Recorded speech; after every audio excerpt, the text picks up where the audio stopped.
अस्सलाम वालेकुम, very good morning. Welcome to new Pakistan. मैं हूं आपके साथ अनवार खावर। उम्मीद करते हैं आप अपने दिन का आगाज़ कर चुके होंगे। और नाजरीन, सबसे पहले हम बात करेंगे मौसम के हवाले से, जो कि बहुत खुशगवार है इस वक्त, और मुसलसल बारिश का सिलसिला भी जारी है। रात से सिलसिला जारी है, जहां पर बारिशों की वजह से मुल्क भर के जो मुख्तलिफ हिस्से हैं वहां पर कुछ नुकसानात का भी सामना करना पड़ रहा है। मौसम जब खुशगवार होता है, बारिश का हमें सामना करना पड़ता है। अर्बन फ्लडिंग हम देखते हैं, फ्लैश फ्लडिंग हम देखते हैं। तो मुसलसल बारिशों की वजह से जो शुमारी इलाका जात हैं वहाँ से लेकर मैदानी इलाकों तक तबाही भी हो रही है। NDMA ने हालिया मानसून बारिशों के हवाले से एक रिपोर्ट भी जारी की है, जिसमें माली और जानी नुकसान के बारे में बताया गया है। तो इस रिपोर्ट के मुताबिक 25 जून से अब तक मुल्क भर में बारिशों के बायस मुख्तलिफ हादसात में 150 अफराद हैं जो कि अपनी जान की बाजी हार चुके हैं। इंतहाई अफसोसनाक वाक़यात भी पेश आए हैं, जबकि मुल्क भर में कुल जो 233 अफराद हैं वो भी ज़ख्मी हुए हैं। पंजाब, सिंध और बलूचिस्तान के मुतादिद इलाकों की बात करें तो वक्फे से बारिशों का सिलसिला जारी है। मानसून के जो स्पेल हैं, एक स्पेल ख़त्म नहीं होता तो दूसरा स्पेल शुरू हो जाता है। और महकमा मौसमियात के हवाले से भी हम आपको बताएं कि एडवाइजरी स्पेशली जारी की गई थी सयाहों के लिए जो कि नॉर्दर्न एरियाज़ का रुख करते हैं, और उन्हें ये कहा गया था कि लैंड स्लाइडिंग भी हो सकती है, रास्ते उन्हें बंद मिल सकते हैं। अर्बन फ्लडिंग, फ्लैश फ्लडिंग का ख़तरा भी वहाँ पर होता है, तो जिसके बायस अभी बारिशें हो रही हैं। नदी नालों में तुग़यानी के मनाजिर भी हम देख रहे हैं, नशेबी इलाके ज़ेरे आब हैं। और जैसे ही बारिश शुरू होती है तो सबसे पहला जो काम होता है वो ये है कि बिजली चली जाती है, लोड शेडिंग शुरू हो जाती है, और उसका फिर कोई दौरानिया फिक्स नहीं होता। जब तक बारिश का सिलसिला जारी रहता है तो एहतियातन फिर जो बिजली है उसकी फराहमी मुअत्तल करनी पड़ती है। तो नेशनल डिज़ास्टर मैनेजमेंट अथॉरिटी ने तमाम मुतल्लिका महकमों को एडवाइजरी जारी की है। लैंड स्लाइडिंग और सैलाब के ख़तरे के पेश नज़र जो ज़रूरी इंतज़ामात हैं उनको यकीनी बनाने की हिदायत भी इस वक्त जारी की गई हैं, क्योंकि महकमा मौसमियात ने आइंदा 48 से जो 72 घंटे हैं इसके दौरान मज़ीद बारिशों की पेशगोई की है। और ये भी कहा जा रहा है कि शायद मुसलसल एक दिन तक भी बारिश होती रहेगी। पंजाब के मुख्तलिफ अजला की बात करें तो तूफ़ानी बारिशों का मज़ीद इम्कान ज़ाहिर किया जा रहा है। तेज़ बारिशों के नतीजे में अर्बन फ्लडिंग के भी खदशात हैं। और अगर ज़िला डेरा गाजी खान के हम बात करें नालों की, तो वहाँ भी ख़तरनाक सैलाब के हवाले से इत्तलात मौसूल हो रही हैं। कल हमने देखा कि लाहौर में भी जिस तरह अभी भी बारिश हो रही है, कल से हो रही है, तो मौसम तो बहुत अच्छा हो जाता है, लेकिन मुख्तलिफ इलाकों में जब पानी खड़ा होता है तो फिर बहुत से मसाइल का सामना भी करना पड़ता है। आगे बढ़ते हैं और शामिल करते हैं टॉप स्टोरीज। निगरान हुकूमत और नई कानून साजी, PDM क्या चाहती है? अब्दुल्ला शफीक और सलमान अली आगा का बड़ा कारनामा। चीन ने एक बार फिर पाकिस्तानियों के दिल जीत लिए। और कराची फिर से टारगेट किलिंग की जद में। सबसे पहले बात करेंगे निगरान हुकूमत के हवाले से। निगरान हुकूमत में किसने आना है, अब ये फैसला कुछ ही दिन में हो जाएगा। इस पर मुशावरत की जा रही है, अहम फैसला लिया जाएगा। हमने देखा कि बहुत से नाम सामने आए, पहले इसहाक डार साहब का नाम भी सामने आया, उस पर काफ़ी तनकीद भी हुई। उन्हीं की जमात के रहनुमा ख्वाजा आसिफ ने कहा कि ये कोई दुरुस्त फैसला नहीं है, हमें कोई भी ऐसा मौका नहीं देना चाहिए जिससे हम पर तनकीद हो। कमर जमान कायरा पाकिस्तान पीपल्स पार्टी से उनका ताल्लुक है, उन्होंने भी अपने तहफ़्फ़ुज़ात का इज़हार किया है कि निगरान सेटअप में जो मौजूदा हुकूमत है, कोई भी सियासतदान या कोई भी सेनेटर को उसका हिस्सा नहीं होना चाहिए। और अब तो हम देख रहे हैं राजा रियाज के हवाले से भी, जो कि अपोजिशन लीडर हैं, जो कभी भी अपोजिशन करते दिखाई नहीं दिए, ये उनकी जानिब से भी तहफ़्फ़ुज़ात का इज़हार किया गया इसहाक डार के नाम पर। उन्होंने बड़ी संजीदा गुफ्तगू की और उनका ये कहना है कि 1 और 2 अगस्त को निगरान वज़ीर आज़म के लिए मुल्क में बनने वाली जो निगरान हुकूमत है, इस हवाले से वज़ीर आज़म से बात होगी। इसहाक डार के नाम पर वो एतराज़ करते दिखाई दे रहे हैं, और उनका ये कहना है कि अपने अरसा इक़्तिदार में वो तमाम तर इख्तियारात हासिल होंगे जो बाकायदा एक मुंतखब वज़ीर आज़म को मैसर आते हैं। इसकी बाज़ वजूहात बताई जा रही हैं, जो कि निगरान सेटअप को अगर कुछ इख्तियारात दिए जाएंगे तो उसकी वजह है कि जो IMF से मुआहदे हुए हैं वो कहीं ख़राब ना हो, उनमें कोई डिले ना आ जाए। तो किसी भी उलझन को दूर करने के लिए जो निगरान हुकूमत है उनके पास इख्तियार होना ज़रूरी होकर रह जाता है। लेकिन बाज़ जमातों का, बाज़ लोगों का यही ख्याल है कि निगरान हुकूमत को इतने इख्तियारात नहीं देने चाहिए, उनका काम है सिर्फ इलेक्शन कराना और घर चले जाना। लेकिन अभी हुकूमत की जानिब से अहम तरमीम की जा रही हैं। हमने देखा कि हुकूमती इत्तेहादी और अपोजिशन की मुखालफत के बाद भी कल इलेक्शन एक्ट में मज़ीद तरमीम की गई हैं। और पार्लियामेंट ने इलेक्शन एक्ट तरमीमी बिल 2023 भी कसरत राय से मंजूर कर लिया है और तरमीमी बिल की जो मंजूरी है वो शिकवार दी गई है। अब निगरान हुकूमत कोई नया मुआहदा नहीं कर सकेगी, बल्कि निगरान हुकूमत जो दो फरीकी और कसीर फरीकी जारी मुआहदे हैं उस पर उन्हें फैसलों का इख्तियार नहीं होगा। निगरान हुकूमत को जो पहले से जारी मंसूबे हैं उन पर ही इदारों से बात करने का सिर्फ इख्तियार होगा। वो कोई भी नया मंसूबा फाइनल नहीं कर सकेंगे। नया मंसूबा तभी फाइनल किया जाएगा जब नई हुकूमत आ जाएगी। और अब देखना यह है, बहुत सी चामगोइयाँ भी हो रही हैं कि निगरान सेटअप को इसलिए इख्तियार दिए जा रहे हैं कि किसी न किसी तरह जो इंतखाबात है उनको शायद डिले करने की बात भी की जा रही है। और इस हवाले से वज़ीर आज़म शहबाज शरीफ कल हमने देखा कराची में मौजूद थे, तकरीब से उन्होंने ख़िताब किया और उनका ये कहना था कि जो जादू टोने करने वाले थे, जो वो चाहते थे वो नहीं हुआ। पाकिस्तान डिफ़ॉल्ट नहीं हुआ, हमने रियासत का सोचा, हमने अपनी सियासत का नहीं सोचा। और उनका मज़ीद ये कहना था कि अगर हमें तरक्की करनी है तो हमें करप्शन का खात्मा करना होगा, बिजली और गैस की चोरी को रोकना होगा, IMF के जो तमाम मुआहदे हैं उन्हें पूरा करना होगा और जल्द अज जल्द इनसे जान भी छुड़ानी होगी। साथ ही साथ आगे बढ़ते हैं, तोशाखाना केस ट्रायल की बात करें तो सुप्रीम कोर्ट ने तोशाखाना केस का ट्रायल रोकने की इस्तदा मुस्तरद कर दी है। अदालत का इस हवाले से ये कहना है कि अभी जो तोशाखाना ट्रायल है वो हतमी मरहले में दाखिल हो चुका है, इसलिए इसमें हम मुदाखलत नहीं करेंगे। समाज से कबल हमने देखा कि कमरा अदालत के बाहर शदीद बदनज़मी थी, वहाँ पर शोर शराबा था, जिसकी वजह से जो जजेस थे वो कमरा अदालत से उठकर चले गए थे। हमारे यहाँ हम देखते हैं कि बड़ा अजीब निज़ाम है, अदालत के एहतराम की हमें कोई शानदार मिसालें नहीं मिलती हैं। आगे बढ़ते हैं और अब बताते हैं चेयरमैन PTI के केसेस से मुतालिक जो कि अदालतों में ज़ेर समात हैं। 190 मिलियन पाउंड केस की बात करें तो चेयरमैन PTI और बुशरा बीबी को ज़मानत में मज़ीद तौसी मिल चुकी है, जिस पर बहुत बार बात की जाती है कि किस तरह से PTI चेयरमैन को इतना रिलीफ मिल जाता है।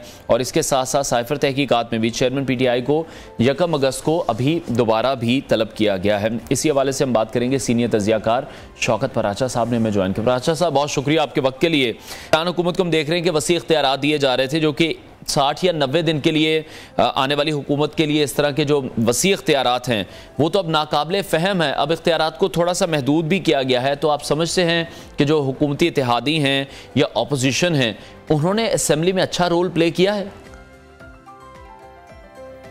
थैंक यू अनवार खावर साहब। असल में अपोजिशन तो है ही नहीं जी। अपोजिशन जो सेनेट से आई थी, सेनेट में PTI के अरकान थे, वो ज्वाइंट सेशन में बैठे हुए थे, लेकिन वो हैं कितने? और फिर जब उनको कचरा कह दिया जाए तो फिर वो कानून साजी में उनकी हैसियत क्या रह जाती है। तो लिहाजा जो फैक्टर बना, आपने कहा थोड़े से महदूद अख्तियारात किए गए। बुनियादी तौर पर मुल्क का मसला इकानमी का मसला है, और एक ऐसा मुल्क जो अभी हाल ही में यानी हफ्ता 2 हफ्ते पहले was at the brink of default, जब बिल्कुल हर कोई कह रहा था कि अब पाकिस्तान का शिप डूबा, और बड़े फख्र से ये जो PTI के लीडर हैं, इनके रहनुमा, ये सब कह रहे थे पाकिस्तान डिफॉल्ट कर गया, पाकिस्तान श्रीलंका बन जाएगा, पाकिस्तान में खुदा न खास्ता ये हो जाएगा। तो सबसे अहम मसला इस वक्त मुल्की मईशत है। आपको चाइना ने अभी पैसे दिए, सऊदी अरब ने दिए, UAE ने दिए, IMF ने पैसे दिए। IMF ने कितनी शराइत लगवाई? अगर बिजली 5 से लेकर 7 रुपए पर यूनिट मजीद बढ़ रही है तो ये शराइत दी है। तो इस इकोनॉमिक पॉलिसी को कंटिन्यू करना है। बेसिक जो सेक्शन 230 में 2A इंसर्ट किया जा रहा था, उसमें 3 मुख्तलिफ कवानीन थे जिनको प्रोटेक्शन देना थी, और जिसमें एक का कानून था जो प्राइवेटाइजेशन वाला है कि जो फैसले इस हुकूमत ने अपने 10-15 महीनों में किए प्राइवेटाइजेशन के हवाले से, उसको प्रोटेक्ट किया जाए। ना सिर्फ प्रोटेक्ट किया जाए बल्कि जो आउटसाइडर हैं, जो इन्वेस्टर हैं या लेंडर्स हैं, उनको ये एहसास दिलाया जाए कि ना सिर्फ ये एग्जीक्यूटिव ने ये काम किया है बल्कि बाकायदा पाकिस्तान की पार्लियामान ने उसको तहफ़्फ़ुज़ दिया है। तो ये वो बेसिक कॉन्सेप्ट था जिसकी वजह से कहा गया कि निगरान हुकूमत को ज्यादा अख्तियार मिल रहे हैं। देखें, इलेक्शन करवाना या ना करवाना अब किसी हुकूमत का काम नहीं है, वो काम है इलेक्शन कमीशन का। आइन के आर्टिकल 218 के तहत इलेक्शन कमीशन ने is responsibility to conduct and organise the election. ऊपर से इलेक्टोरल रिफॉर्म एक्ट 2017 के सेक्शन 57 में अमेंडमेंट करके जो इलेक्शन की तारीख देने का अख्तियार है वो भी इलेक्शन कमीशन के पास चला गया। यानी पहले प्रेसिडेंट या गवर्नर तारीख दे सकते थे, अब वो नहीं दे सकते। इलेक्शन कमीशन को आपने एक ऑटोनॉमी दी, इंडिपेंडेंस दे दी, फाइनेंशियल भी, एडमिनिस्ट्रेटिव भी। अब इलेक्शन कमीशन पे होली डिपेंड कर रहा है कि कब इलेक्शन होने हैं। प्लस देखें, कोई भी केयरटेकर गवर्नमेंट हो, वो स्ट्रांग केयरटेकर गवर्नमेंट हो या वीक केयरटेकर गवर्नमेंट हो, इस तरह के स्ट्रक्चरल फैसले, इलेक्शन कब करना है, इलेक्शन वक्त पे करना है, इलेक्शन डिले करना है, इलेक्शन इन टाइम होना है, ये निगरानों का काम नहीं होता, उनके पास पावर नहीं होती। ये वाले फैसले कहीं और होते हैं जो मुल्क की बड़ी लेकिन ये जो इख्तियारात दिए जा रहे हैं, बहुत से लोग चामगोइयां कर रहे हैं, इस हवाले से बात भी की जा रही है कि इसमें शायद इसलिए किया जा रहा है कि इलेक्शन में ताखीर हो जाए, ऐसा सोचा जा रहा है। आपको लगता है ये बेहतर होगा कि निगरानों का, क्योंकि सिवाय इलेक्शन के कोई और काम तो होता नहीं? अगर ये निगरान मजबूत कर दिए जाएं तो क्या उनके पास ये पावर होगी कि वो इलेक्शन का वक्त डिसाइड करें? नो। अगर निगरान कमजोर हो तो क्या उनके पास ये पावर होगी कि वो इलेक्शन का वक्त डिसाइड करें? नो। ये पावर, ये अख्तियार, ये फैसला कोई भी निगरान हो उसने नहीं करना। मैंने आपको इन तरामीम का मकसद बताया जो मेरी असेसमेंट में है कि मुल्क की मईशत को बहुत खतरनाक है, बहुत खतरनाक सूरत हाल से मुल्क की मईशत दरपेश है। तो उन फैसलों को तहफ़्फ़ुज़ देने के लिए ये लेजिस्लेशन की गई है। IMF $1 अरब नहीं दे रहा था, IMF ने फिर $3 अरब देने का मुआहदा किया, जिसमें $1.2 बिलियन दे भी दिए। तो कुछ तो कंटिन्यूटी की गारंटी मांगी होगी उन्होंने, कुछ तो कंटिन्यूटी की गारंटी दी गई होगी, और वो गारंटी इन्हीं पर्सपेक्टिव में दी गई कि पॉलिसी चेंज नहीं होगी। हाँ, अगर निगरानों को बहुत बड़े फैसले करने का अख्तियार दे दिया जाता, बड़े यूनिट्स को प्राइवेटाइज करने का अख्तियार दे दिया जाता, तो मैं जरूर कहता कि निगरानों के यहाँ गड़बड़ है कोई न कोई। हाँ, अलबत्ता ये मैं कहूंगा जो आपने कहा कि इलेक्शन वक्त पे होंगे या नहीं होंगे, देखें पंजाब असेंबली का वाकया हमारे लिए एक आई ओपनर है। 90 दिन का आइन में लिखा हुआ है, 90 दिन में इलेक्शन ना हुए, ऊपर से सुप्रीम कोर्ट ने 4 अप्रैल के ऑर्डर में लिखा कि 14 मई को इलेक्शन करवाए जाएं, 14 मई को भी इलेक्शन ना हुए। यानी आइन भी नजरअंदाज हुआ, सुप्रीम कोर्ट का फैसला भी नजरअंदाज हुआ, वो हमारे सामने हो चुका। ना कोई रिजाइन आया, ना कोई ऑर्डर आया, ना कोई पनिशमेंट मिली। तो अगर ये माजी में 90 दिन और सुप्रीम कोर्ट का फैसला इग्नोर हुआ है, तो आगे वाले दिनों में मैं ये कैसे यकीन करूं कि जो आइन की प्रोविजन है उस पर अमल दरामद इन लेटर एंड स्पिरिट किया जाएगा। ठीक है पराचा साहब, निगरान सेटअप के लिए, निगरान वजीर आजम के लिए हम देख रहे हैं कि इसहाक डार का नाम सामने आ रहा है, जो कि बड़ी अजीब सी बात है। इस पर खुद ही नून लीग के रहनुमा ख्वाजा आसिफ भी ये कह चुके हैं कि हमें कोई ऐसा मौका नहीं देना चाहिए जिससे हम पर ही उंगलियां उठें। पीपल्स पार्टी से कमर जमान कायरा साहब ने भी अपने तहफ़्फ़ुज़ात का इजहार किया है, और अब हमने देखा कि जो कि नहीं करते, राजा रियाज अपोजिशन लीडर का किरदार अदा करते नजर नहीं आते, वो भी अब इस पर अगर हम कहें कि वो भी एतराज़ करते नजर आ रहे हैं कि इसहाक डार का नाम नहीं होना चाहिए, और इसमें वो वजीर आजम से भी बात करेंगे। 85 से ये सिस्टम चल रहा है। जब जुनेजो मरहूम को निकाला गया तो उस वक्त के सदर ज़िया-उल हक मौजूद थे, फिर सदर इसहाक खान आ गए जब क्रैश हुआ जनरल ज़िया-उल हक का प्लेन। 90 के इलेक्शन में मदारी साहब बने थे, मीर बलखशेर मदारी एक मुतनाज़ा शख्सियत रहे, क्योंकि वो नून लीग समझती थी, मियां नवाज शरीफ समझते थे कि उनको टोन डाउन करने के लिए लाया गया। मलिक मिराज खालिद फिर 93 में बने, उनका किरदार आपके सामने है। मलिक मिराज खालिद के बाद फिर केयरटेकर बनी। मलिक मिराज खालिद से लेकर जस्टिस नसरुल मुल्क तक जितने भी निगरान वजीर आज़म बने, सब के टेन्योर मुतनाज़ा रहे। कोई भी वजीर आज़म इलेक्शन में धांधली को नहीं बचा सका। अब एक फैसला हुआ है, अनरिटन सा फैसला है कि हम टेक्नोक्रेट की जगह कोई सियासतदान हम बिठाएंगे as caretaker prime minister. तो सियासतदानों को तो पहली बात है उन्होंने खुद फैसला किया है, अब उसको ओन करना चाहिए।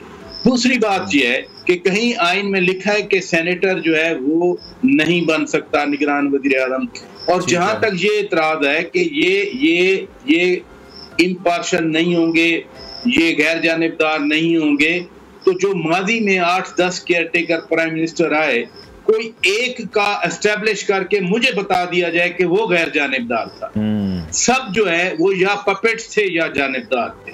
मसलन मिराज खालिद साहब जानिबदार थे, वो उनकी नेसेसरली फारूक लगारी की कोशिश थी कि एक पार्टी को जिच किया जाए, एक पार्टी को जो है वो हरवाया जाए। ठीक है, इस वजह से मोइन कुरैशी आ गए, दीगर जितने भी आते रहे, तो ये कोई गारंटी नहीं है कि आप एक को इग्नोर करके दूसरे को ला दें। हाँ, जो भी आएगा, अगर फर्ज किया इसाक डार साहब की जगह कोई और नाम आ जाता है तो उस पर एतराज नहीं होगा। तो ये हमारी कौम का वैसे कल्चर बन गया है कि आप क्या समझते हैं ये जो 15-16 माह गुजरे हैं शहबाज हुकूमत के, उसमें आपको शहबाज स्पीड नजर आई?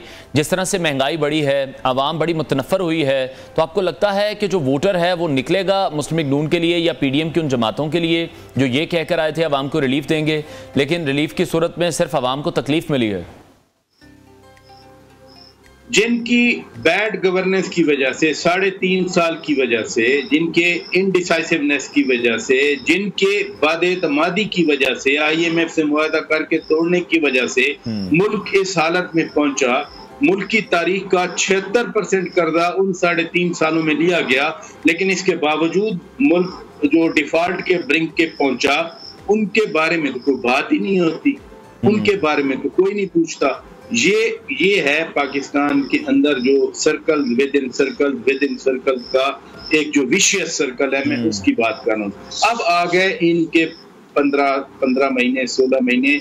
सबसे बड़ी बात यह है, और मैं इसको ओन करता हूँ, कि कम से कम मुल्क दोबारा एक डायरेक्शन पे पहुंचा है, मुल्क की इकोनॉमी दोबारा एक डायरेक्शन में चली है।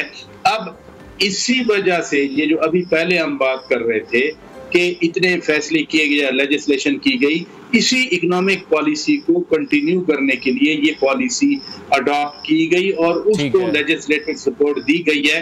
देखते हैं फिर क्या होता है। साहब, आपको लगता है कि जो अगला वजीर आजम जो भी है उसे भी पाकिस्तान की तरक्की के लिए बहुत ज्यादा मेहनत करनी होगी? जो IMF के साथ हम मुआहदे कर रहे हैं, चीन हमारी बड़ी मदद कर रहा है, अरब ममालिक हमारी बड़ी सपोर्ट कर रहे हैं, तो अब फिर मिसाके मईशत भी करें, मिसाके जमहूरियत के साथ साथ किस तरह से चलेंगी ये तमाम पार्टीज आपस में? ये ना हो इनकी आपस में लड़ाइयाँ शुरू हो जाएं, क्योंकि अभी हम देख रहे हैं पीपल्स पार्टी कह रही बिलावल भुट्टो को वजीर आजम बनाएंगे, नून लीग कहती है चौथी बार नवाज शरीफ वजीर आजम बनेंगे। वजीर आजम तो बनाना है पाकिस्तान के लोगों ने, जिसको वो वोट देंगे वो वजीर आजम पाकिस्तान होंगे। दूसरी बात यह है कि पीपल्स पार्टी और नून लीग नजरियाती तौर पर हरीफ जमातें, ये हलीफ नहीं जमातें। PTI का नजरिया किसी एक जमात के साथ मिल सकता है, मसलन मजहब के ग्राउंड पर, TTP दहशतगर्दी के ग्राउंड पर, मईशत के ग्राउंड पर एक और पार्टी के साथ नून लीग का नजरिया कहीं ना कहीं हाँ मांग हो सकता है, वो पीपल्स पार्टी के साथ नहीं हाँ मांग हो सकता बड़े बड़े इन आइडियोलॉजिकल बुनियादों पर। लेकिन इसके बावजूद भी पीपल्स पार्टी और नून लीग ने चार्टर ऑफ डेमोक्रेसी किया और रहे उस पर कारबंद। इसी तरह मियां शहबाज शरीफ ने सबसे पहले कहा था जब अपोजिशन लीडर थे कि आइए हम मिसाके मईशत करते हैं, तो कौन उसमें रुकावट बना? पीपल्स पार्टी रुकावट नहीं बनी थी। सब दोस्त ममालिक, चीन है मसलन, यहाँ यूक्रेन के वजीर खारजा आए, कल रूस के वजीर खारजा से वजीर खारजा बिलावल भुट्टो जरदारी ने बात की, अमेरिका का एक बड़ा डेलीगेशन आया, चीन, सऊदी अरब, UAE पैसे दे चुके, तो दुनिया अब पाकिस्तान के साथ तावन कर रही है। और सबसे बड़ी बात यह है आपके मईशत के कॉन्टेक्स्ट में, और मुझे बड़ी खुशी हुई जब army chief general Syed Asim Munir साहब खानेवाल गए तो उन्होंने वहां खड़े होकर ये डिटर्मिनेशन शो की कि हम पाकिस्तान को अब आगे लेकर बढ़ेंगे, पाकिस्तान को डीरेल नहीं होने दिया जाएगा।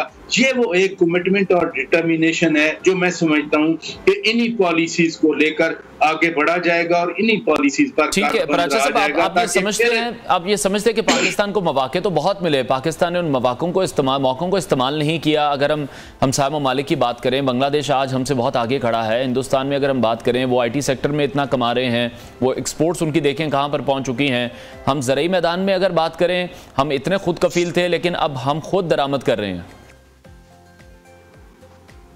आप और मैं हम जर्नलिस्ट तो कहा करते थे, लेकिन शुक्र है आप बाकी भी सब कह रहे हैं कि जो पॉलिटिकल इंस्टेबिलिटी है वो आपके इकोनॉमिक डिजास्टर का बायस बनती है।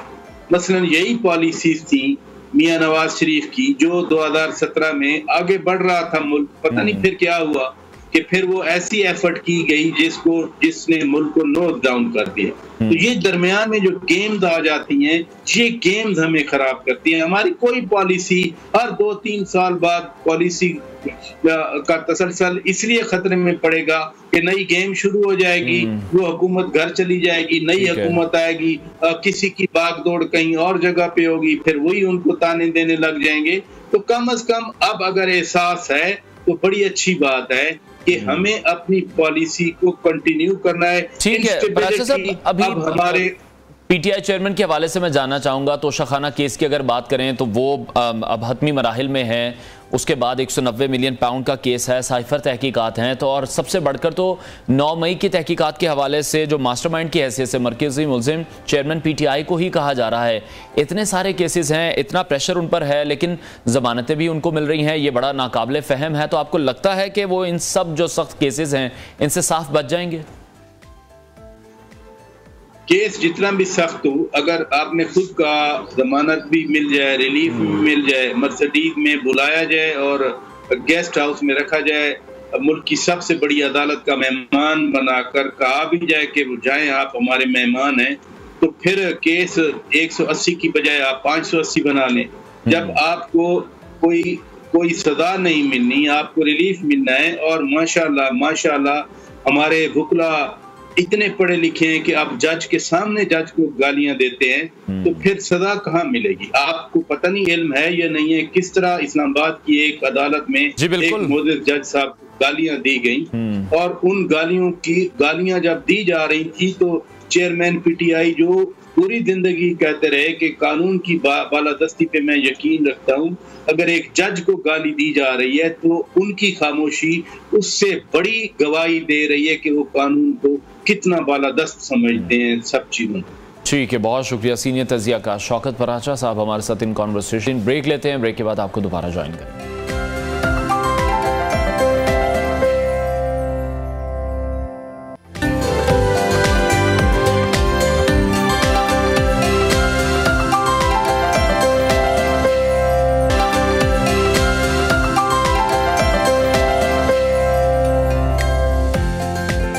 Welcome back. पाकिस्तान बुनियादी तौर पर एक ज़रूरी मुल्क है और ज़राअत पर इसकी मईशत का इन्हिसार है, लेकिन हमने देखा है कि हुकूमतों की जो नाकिस पॉलिसीज़ हैं, कुदरती हालात हैं या फिर बदकिस्मती है, इसकी वजह से ज़रूरी अजनास बरामद करने वाला मुल्क इस वक्त गंदम और ग़ज़ाई अशिया दरामद करने पर मजबूर हो चुका है, और इसके नतीजे में जो हमारे ज़र मुबादा के ज़खायर हैं वो भी सुकड़ गए हैं और तिजारती खसारा भी नाकाबिले बर्दाश्त हद तक बढ़ चुका है, जिस पर काबू पाने के लिए की जाने वाली कोई भी तदबीर कारगर नहीं हो रही। तो ऐसे में पाक फ़ौज की तरफ से मुल्क में ज़रूरी इनकलाब लाने की कोशिशों में अपना हिस्सा डालने के अज़्म की जितनी भी तारीफ़ की जाए वो कम है।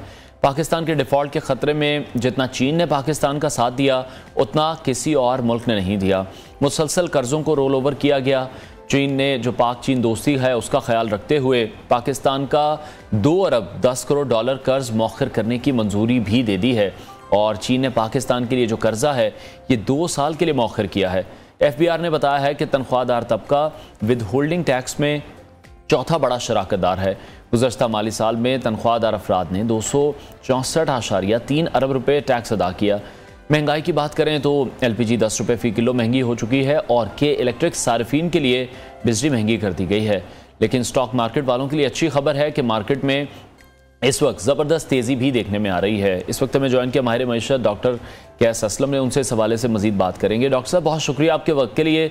सबसे पहले तो ज़र इनकलाब की बात करें तो अगर पाकिस्तान की ज़राअत ही ठीक हो जाए तो ये जो सिलसिला है हमारा बार बार दूसरे ममालिक से पैसे मांगने का, इमदाद मांगने का, तो इस तरफ तो हमें जाना ही नहीं पड़ेगा। जी आप बात सही कर रहे हैं।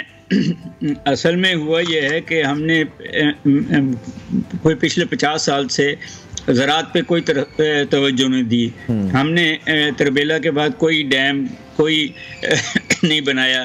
हमने जो अपनी नहरें थीं उसके ऊपर से दरख्त काट दिए, सो हमारा पानी भी ज़ाया होता है, हमारे पास बेहतर बीज भी नहीं है।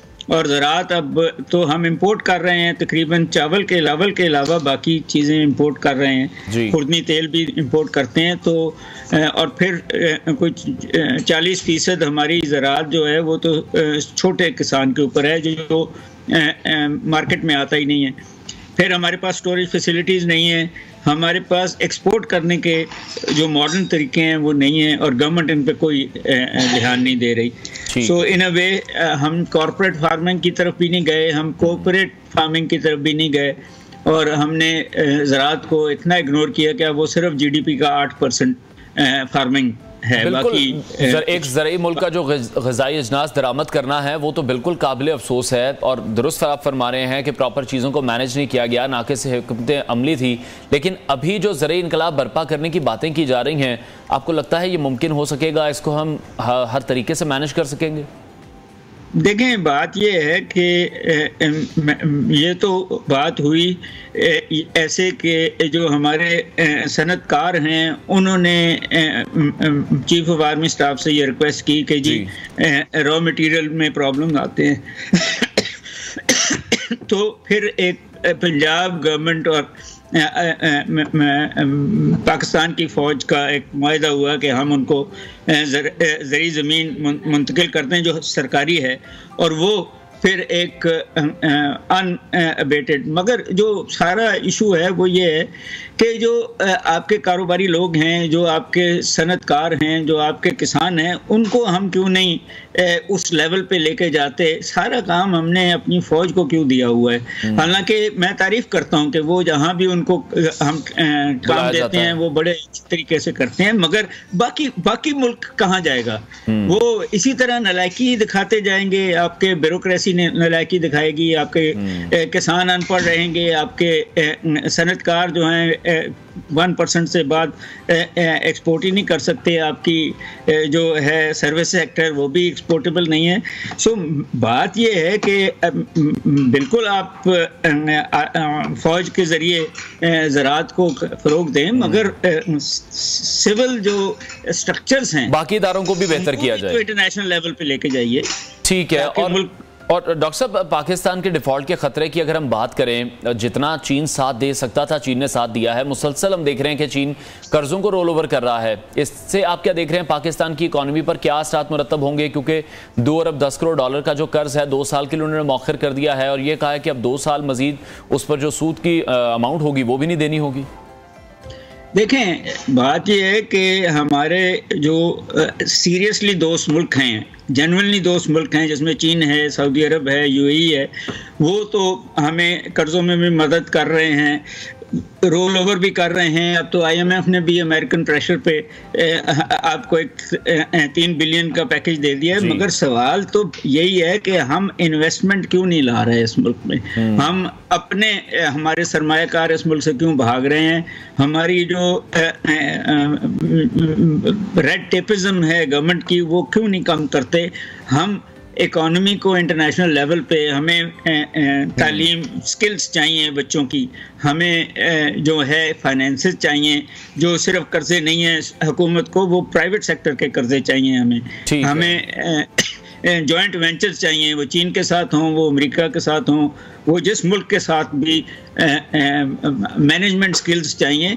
सो मैं तारीफ़ करता हूँ कि हमारे दोस्त मुल्कों ने, जिसमें चीन सरफहरिस्त है, हमें मदद कर रहे हैं। मगर हमें CPEC के ज़रिए, या अब जो हमने बोर्ड बनाया है उसके ज़रिए इंटरनेशनल लेवल की इन्वेस्टमेंट्स चाहिए, जो माइनिंग में भी हों, जो एग्रीकल्चर में भी हों, जो हॉर्टिकल्चर में भी हों, जो कैटल फार्मिंग और में भी हों, और जो इन अ वे हमारी माइनिंग है और हमारी इंडस्ट्री है, हमारी सर्विस सेक्टर्स है, इनको हमें एक्सपोर्टेबल बनाना है।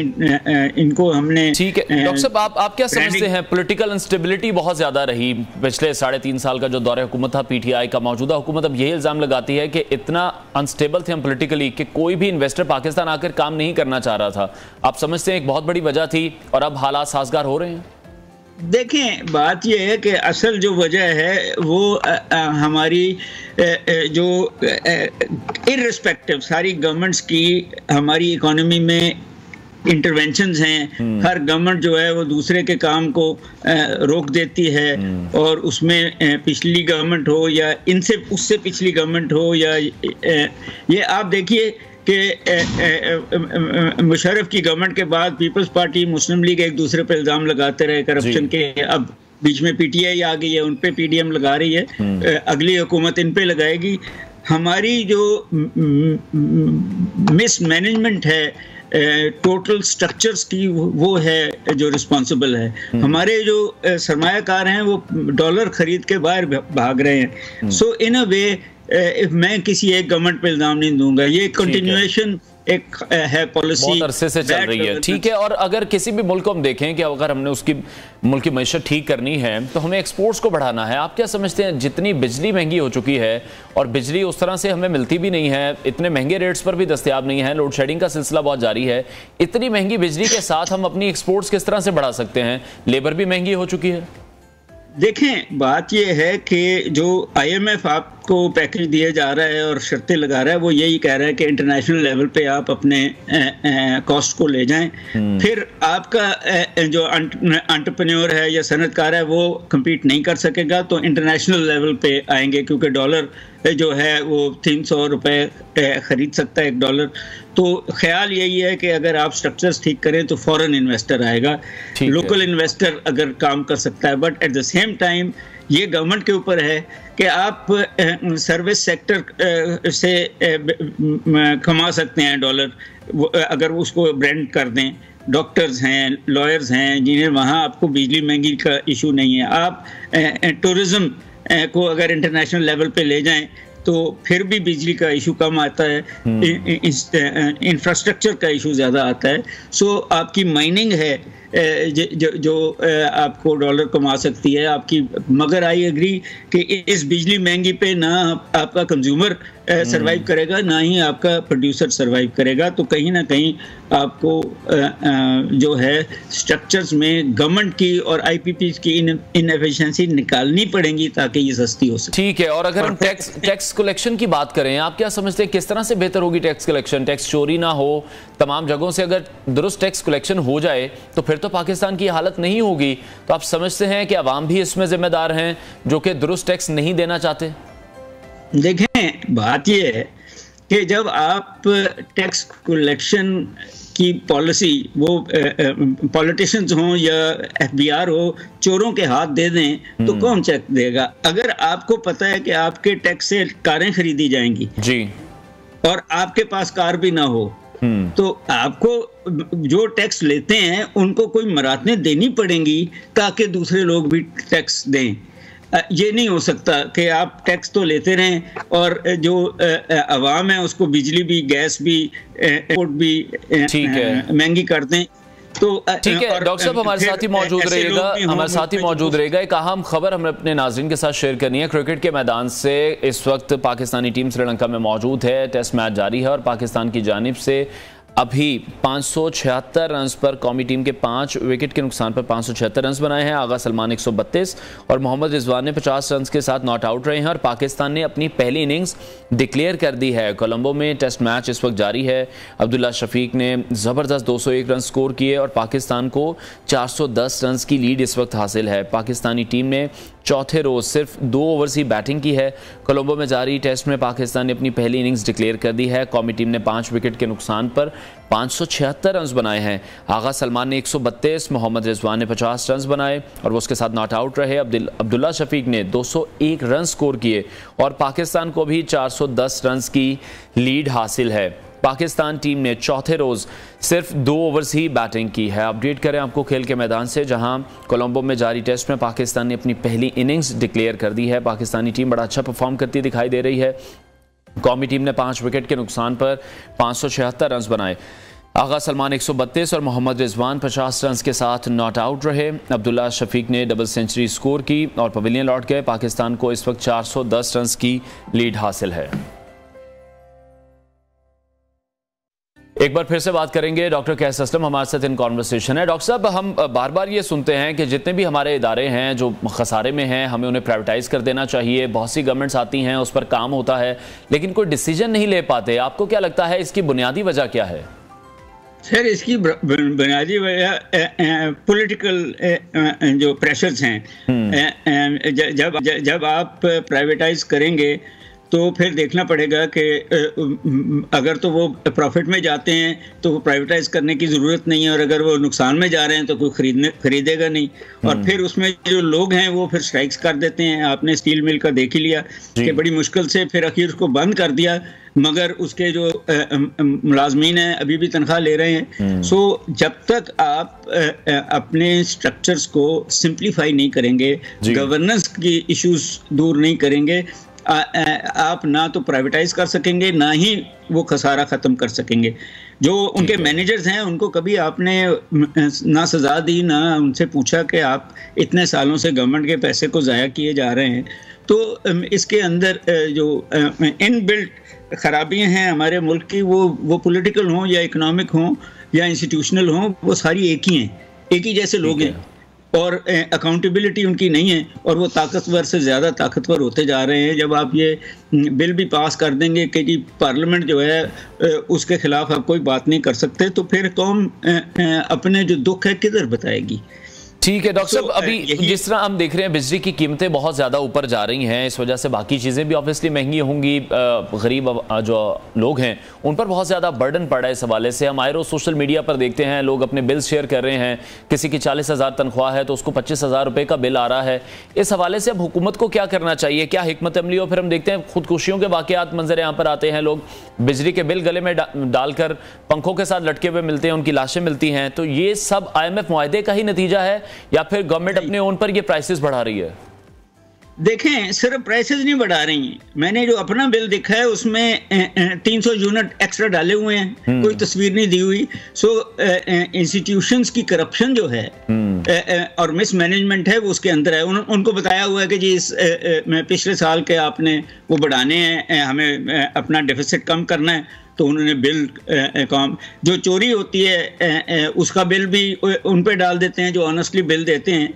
सो जब तक अगर हुकूमत जिसका काम है चोरी पकड़ना, फ्रॉड को रोकना, अगर वो खुद ही फ्रॉड करेगी तो फिर कौम का कोई हाल नहीं रहेगा। तो फिर डॉक्टर साहब इसका मतलब कि हमें बिलाखिर प्राइवेटाइजेशन की तरफ ही जाना है, तभी मामला ठीक होंगे। कोई कंपटीशन नहीं है, उजारादारी है, इसलिए कोई भी बंदा काम करने को तैयार नहीं है। अगर हम PTCL की मिसाल लें तो पहले तो कनेक्शन लगवाने के लिए आपको लाइनों में लगना पड़ता था, आपको कोई ताल्लुकात लड़ाने पड़ते थे, रेफरेंस लाना पड़ता था। अब आप एक फ़ोन कॉल करते हैं और आपको PTCL का कनेक्शन मिल जाता है। देखें, बात यह है कि दोनों जो सिस्टम्स हैं स्टेट ओन्ड, जिसमें सब चीज़ें स्टेट ओन्ड हैं, चीन में वो कामयाब है, प्राइवेट सेक्टर अमेरिका और यूरोप में वो कामयाब है, जापान में कामयाब है। तो आपको गवर्नमेंट इंटरवेंशन सब कम से कम करनी पड़ेगी। आपको जो है अकाउंटेबल करना पड़ेगा लोगों को। ये हमारे सारे इश्यूज जो हैं, हम इसको पॉलिटिकल कहते हैं, वो गवर्नेंस के हैं। जिसको भी आप थोड़ी सी पावर देते हैं वो उसको यूजर्व करता है। वो दूसरे वो यूनिवर्सिटियों के इश्यूज हों, अगर आपने वो भी खबरें देखी हैं, या वो पार्लियामेंट के इश्यूज हों, या वो इंडस्ट्री के इश्यूज हों, या वो बिजली के इश्यूज हों, या वो पानी के इशू, सब में गवर्नेंस का इशू है। अकाउंटेबिलिटी इस मुल्क में ख़त्म हुई है, लॉ एंड ऑर्डर इस मुल्क में ख़त्म हुआ है, जिसकी वजह से जो मर्जी आप इन्वेस्टमेंट ले आए वो इन्वेस्टमेंट नहीं आएगी, क्योंकि रूल ऑफ लॉ है जो आपको इन्वेस्टमेंट देगा और इकोनॉमी को चलाएगा। ठीक है, बहुत शुक्रिया माहिर मईशत डॉक्टर कैस आरसत इन कॉन्वर्सेशन थे। ब्रेक लेते हैं नाजरीन, ब्रेक के बाद आपको दोबारा ज्वाइन करेंगे। Stay with us.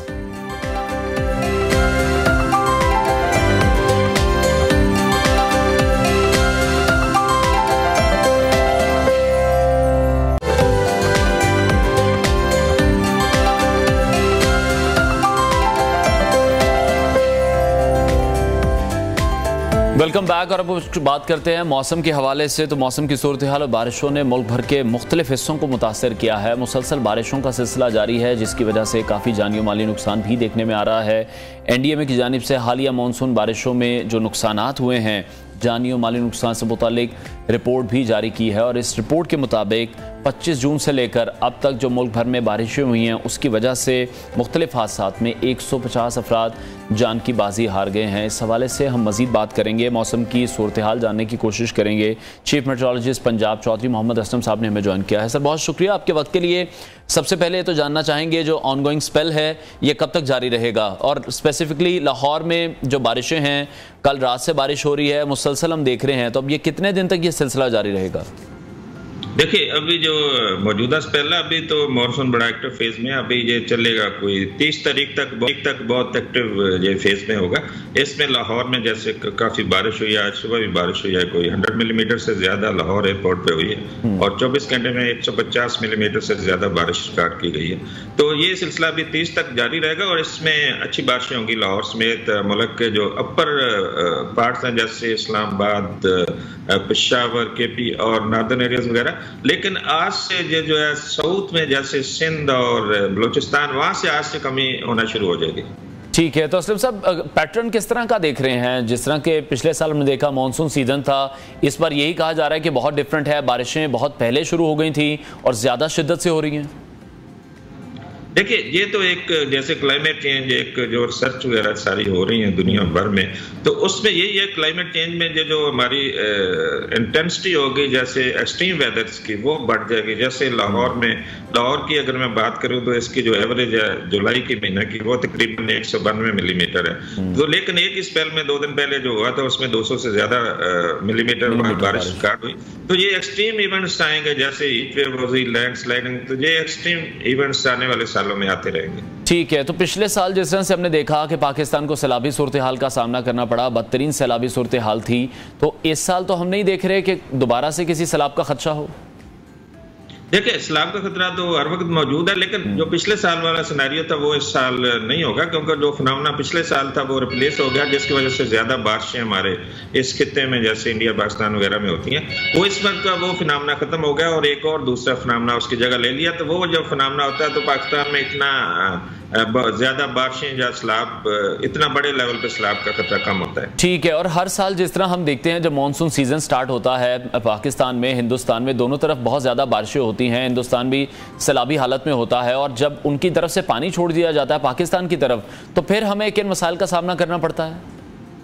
जी बिल्कुल, इस मरतबा जो है उनकी जो डैम्स है वो काफ़ी ज़्यादा फिल हो चुके हैं। पाकिस्तान की जैसे बहुत अच्छी हालत है, हमारे दोनों डैम्स जैसे तरवेला और मंगला, उनके भी बहुत अच्छे डैम्स हैं, स्पेशली जो रावी और सतलज पे है, तो इनकी हालत बड़ी अच्छी है। अगर कोई बड़ा स्पेल बारिश का आता है हैवी फॉल्स का, तो वो जब उनकी तरफ ज्यादा बारिश है वो डेफिनेटली पानी जो है रिलीज करेंगे। अगर वो रिलीज करेंगे तो पाकिस्तान को फिर सैलाबी सूरत हाल का ज्यादा खतरा होगा। ठीक है, तो अगर इस वक्त हम बात करें दरिया रावी की या दरिया सतलुज की, तो वहां पर क्या सूरत हाल है?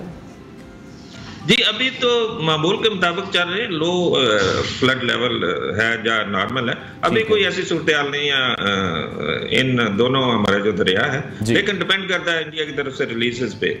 ठीक है, उसकी वजह से खतरात हो सकते हैं। ठीक है, और जब हम पहाड़ी इलाकों का जिक्र कर रहे हैं, वहां पर जो बारिशों का सिलसिला जारी है, उससे हम देख रहे हैं कि बार बार लैंडस्लाइडिंग के वाकयात भी पेश आते हैं। सयाह बहुत बड़ी तादाद में इस मौसम में वहां का रुख करते हैं, उनके लिए स्पेसिफिकली क्या एडवाइजरी जारी की गई है? जी अभी देखिए ये जो स्पेल है, मैंने कहा कि 30 तारीख तक बहुत एक्टिव जो स्पेल है, उधर बहुत ज्यादा बारिशें और लैंड स्लाइडिंग जैसे आपने फरमाया और फ्लैश फ्लडिंग हो रही है। तो अभी जो उधर लोग हैं तो वो तो उनको केयर करनी चाहिए उधर ही, और जो नए जाने वाले टूरिस्ट हैं उनके लिए ये है कि वो उधर अभी ना जाए क्योंकि उधर बहुत ज्यादा हालात खराब है। ठीक है, और बहुत से ऐसे टूरिस्ट हैं जो कि सिर्फ नथिया गली जाने को प्रेफर करते हैं या मरी जाने को प्रेफर करते हैं, तो क्या उनके लिए रास्ते बिल्कुल क्लियर हैं, बिल्कुल सेफ हैं? जी अभी तक तो ठीक है, लेकिन आने वाले दिनों में हो सकता है वहां पे भी हालात खराब हो जाए, तो अभी ये वीक जो है इसमें जाने से अवॉइड करना चाहिए। ठीक है, और अगर हम लाहौर की स्पेसिफिकली बात करें, जिस तरह से आपने भी कहा कि लाहौर में 200 मिलीमीटर से भी ज्यादा बारिश हुई है, तो यहाँ पर जो अर्बन फ्लडिंग है उसके भी खतरात फिर अभी मौजूद हैं, हो सकता है इस तरह से? जी बिल्कुल, अभी अगले 2 से 3 दिन तो लाहौर में बारिश अच्छी और हैवी फॉल का भी खतरा है, तो उसमें ये इम्कानात तो अपनी जगह पे मौजूद है और लो लाइंग एरियाज पे पानी इकट्ठा होने का इम्कान है। ठीक है, तो सब साथ ही साथ जो तमाम महकमा जात हैं उनको ऑन बोर्ड रखा जाता है, जो वासा का महकमा है उनको ये तमाम इंफॉर्मेशन है वो मुहैया की जाती है ताकि जो निकासी आपका सिलसिला है वो बेहतर रहे बारिशों के दौरान। जी बिल्कुल, ये जो शेयर होती है जो मौसमियात की इंफॉर्मेशन है, ये तो हमारे जितने भी स्टेक होल्डर्स हैं, जो जितने भी हमारे डिपार्टमेंट्स हैं, तो उनको सारी और टाइमली जो जा रही है, बल्कि डेली बेसिस पे जा रही है, और जो अगर एडवाइजरी वगैरह इश्यू करते हैं तो वो भी हम सभी के साथ शेयर कर रहे हैं। ठीक है, बहुत शुक्रिया। चीफ मेट्रोलॉजिस्ट पंजाब चौधरी मोहम्मद असलम हमारे साथ इन कॉन्वर्सेशन बता रहे हैं कि अभी बारिशों का जो सिलसिला है वो जारी रहेगा। नाज़रीन, आगे बढ़ते हैं, और जिस तरह से हम अपने प्रोग्राम में हर बार ही जिक्र करते हैं कि महंगाई बहुत ज़्यादा बढ़ चुकी है, लोगों की जो क़ुव्वत ख़रीद है वो कम हो चुकी है, ख़र्चे बहुत ज़्यादा हैं, सैलरीज़ नहीं बढ़ रही, बेरोज़गारी बहुत ज़्यादा है। तो ऐसे में हम देख रहे हैं कि जो लोग शॉपिंग करने जाते हैं उनके लिए बड़े मसाइल का उन्हें सामना करना पड़ता है। तो एक ऐसा भी बाज़ार है जहाँ पर आपको बिल्कुल भी पैसे नहीं देने हैं, जहाँ पर आपको मुफ्त में चीज़ें मिल जाती हैं। इस बाज़ार को नाम जो दिया गया है वो ह्यूमैनिटी का नाम दिया गया है कि यहाँ पर जो लोग आते हैं उनकी मदद की जाती है। इसको मॉल ऑफ ह्यूमैनिटी कहा जा रहा है। फलक चौहान ने इस पर रिपोर्ट रेडी की है, वो देखते हैं।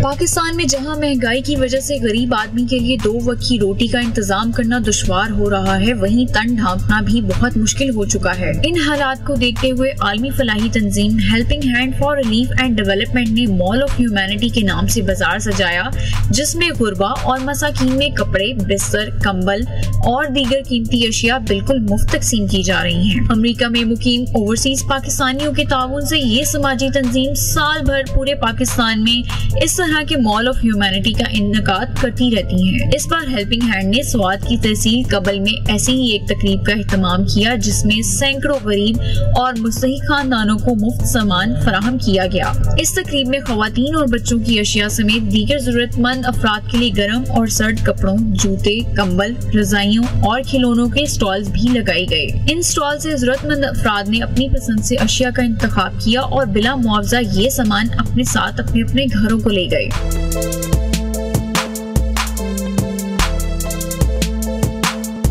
इस एक्टिविटी का बुनियादी मकसद तो यह है कि इस वक्त महंगाई इस वक्त इतने उरूज पे पहुंच गया है कि जो एक मुतवसत तबके के लोग हैं उनकी भी जो है ना वो बाइंग कैपेसिटी ख़त्म हो गई है। तो हमने यहाँ पे सर्वे किया और उस सर्वे में 300 फैमिलीज़ को आइडेंटिफाई किया गया है, जिसमें 127 जो है ना वो विडोज़ हैं, यानी उनके बच्चे जो है ना वो ऑर्फन हैं, तो उन फैमिलीज़ को सिलेक्ट किया, और इसके अलावा कुछ डिसेबल फैमिलीज़ और कुछ बिलो पॉवर्टी लाइन है। टोटल 300 फैमिलीज़ को हमने यहाँ पे सिलेक्ट किया है कि जो यहाँ पे आएंगी और अपनी मर्जी से जो है ना वो शॉपिंग करके जाएंगी। इस मौके पर जरूरतमंद अफराद के चेहरों पर खुशी नुमाया थी और उन्होंने हेल्पिंग हैंड और इसके साथ ताउन करने वाले अफराद के लिए नेक तमन्नाओं का इजहार भी किया। बेसिकली इस एक्टिविटी का जो नाम है वो मॉल ऑफ ह्यूमैनिटी है। इसमें हम लोगों को इंस्टेड ऑफ मॉनेटरी डोनेशन हम उनको गिफ्ट्स देते हैं, जो कि क्लॉथ्स होते हैं, टॉयज होते हैं, ये सब कुछ होता है। ऑलमोस्ट 500 जो इंडिविजुअल्स हैं वो इस एक्टिविटी से मुफीद हुए हैं। बच्चों ने अपनी मर्जी के तहाइफ का इंतखाब किया और तहाइफ मिलने पर काफी खुश भी नजर आए।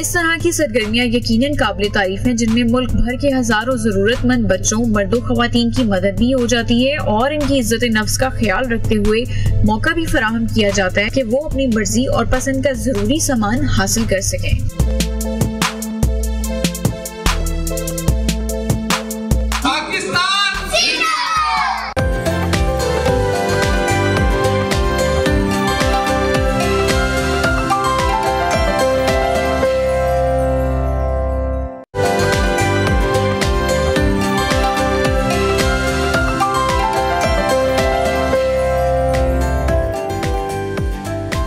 वेलकम बैक और अब बात करते हैं क्रिकेट की। क्रिकेट के मैदान से पाकिस्तान के लिए बहुत ही अच्छी खबरें हैं। पाकिस्तान ने कोलंबो टेस्ट में तीसरे दिन के अख्ताम तक श्रीलंका के खिलाफ पहली इनिंग्स में 5 विकेट पर 576 रन बनाए हैं। यूं पाकिस्तान ने श्रीलंका के खिलाफ पहली इनिंग्स में 410 रन की बर्तरी हासिल कर ली है और टेस्ट मैच में अपनी कामयाबी के इम्कानात रोशन कर लिए हैं। 6 ओवर्स श्रीलंका की टीम की जानिब से भी खेल लिए गए हैं और अभी तक वो सिर्फ 11 रन बनाने में ही कामयाब हुए हैं। सऊद शकील की बात करें तो उनके बाद कल अब्दुल्ला शफीक ने भी शानदार डबल सेंचुरी स्कोर की है। 201 रन बनाकर वो पवेलियन लौटे और इस दौरान उन्होंने 4 छक्के लगाए हैं, 19 चौके लगाए हैं और दिन के अख्ताम पर आगा सलमान ने 132 और मोहम्मद रिजवान 37 रन के साथ क्रीज पर मौजूद थे और मोहम्मद रिजवान भी 50 रन स्कोर कर चुके थे जब पाकिस्तानी टीम की जानिब से जो बैटिंग है वो ड्रॉ की गई है। और अभी साबिक कप्तान सरफराज अहमद कोलंबो टेस्ट में हेलमेट पर गेंद लगने के बायस रिटायर्ड हर्ट हो गए थे, तो कोलंबो में श्रीलंका के खिलाफ दूसरे टेस्ट मैच की इस पहली इनिंग्स में 57 रन बनाए हैं। सऊद शकील ने एक और कारनामा सर अंजाम दिया है।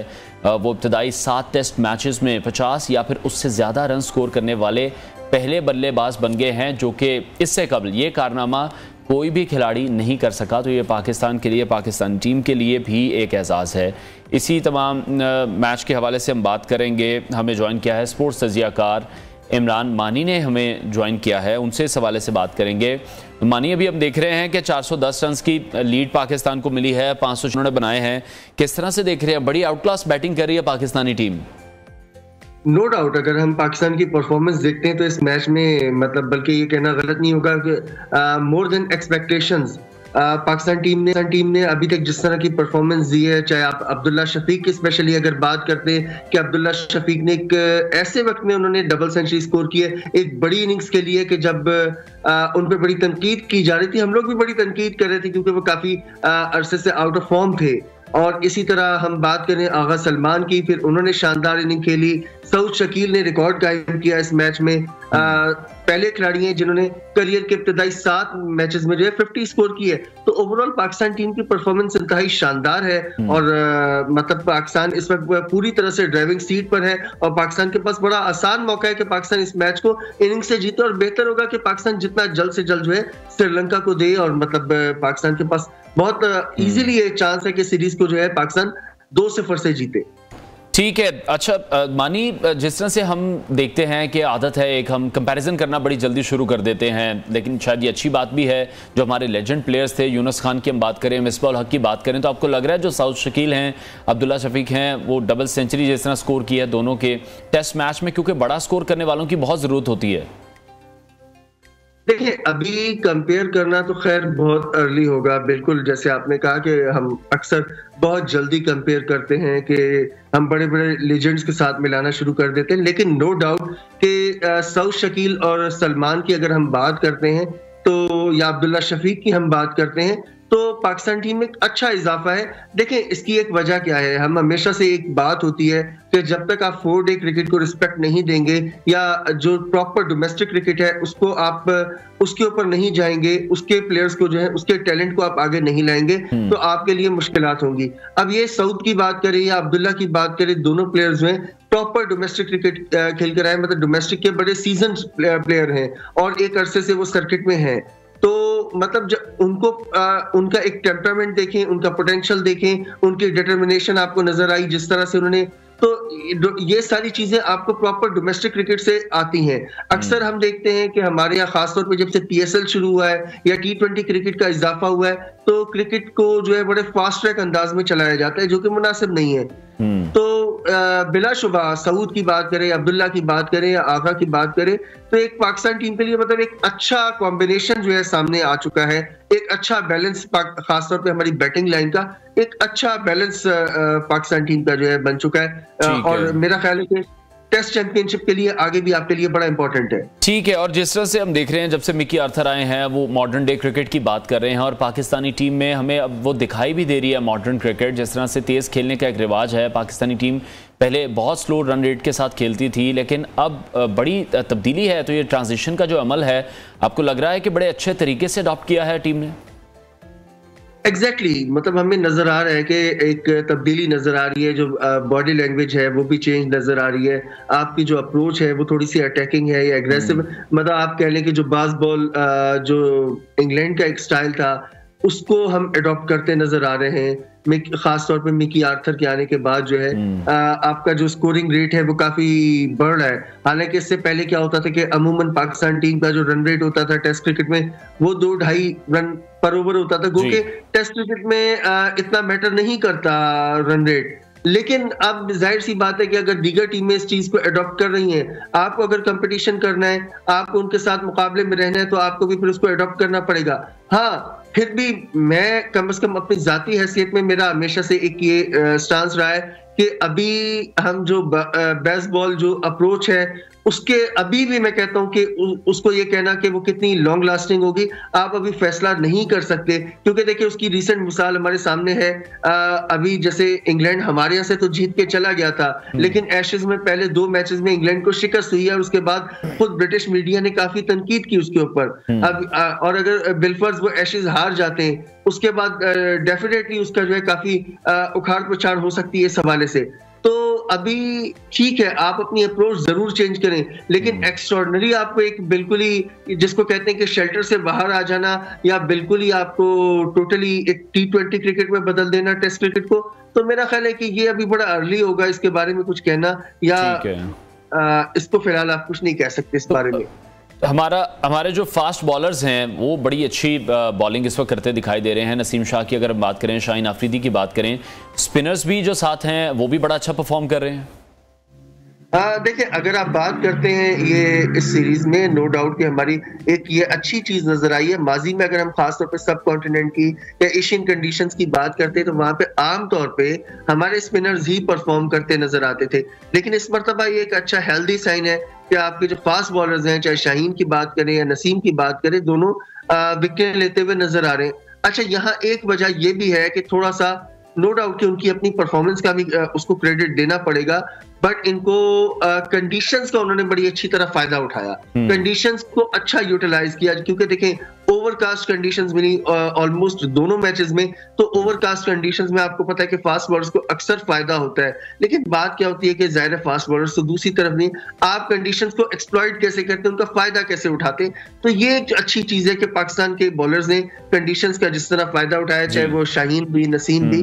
तो एक आप देखें एक अरसे से हमारे लिए प्रॉब्लम क्या आ रही थी टेस्ट क्रिकेट में कि आप पिछले कुछ मैचेस देखें तो आप पिछले इस सीरीज से पहले 5 या 6 टेस्ट ऐसे थे कि आप अपोजिशन की पूरी 20 विकेटें नहीं ले सके थे, लेकिन इस मरतबा सूरत हाल चेंज है, जो कि एक अच्छा साइन है।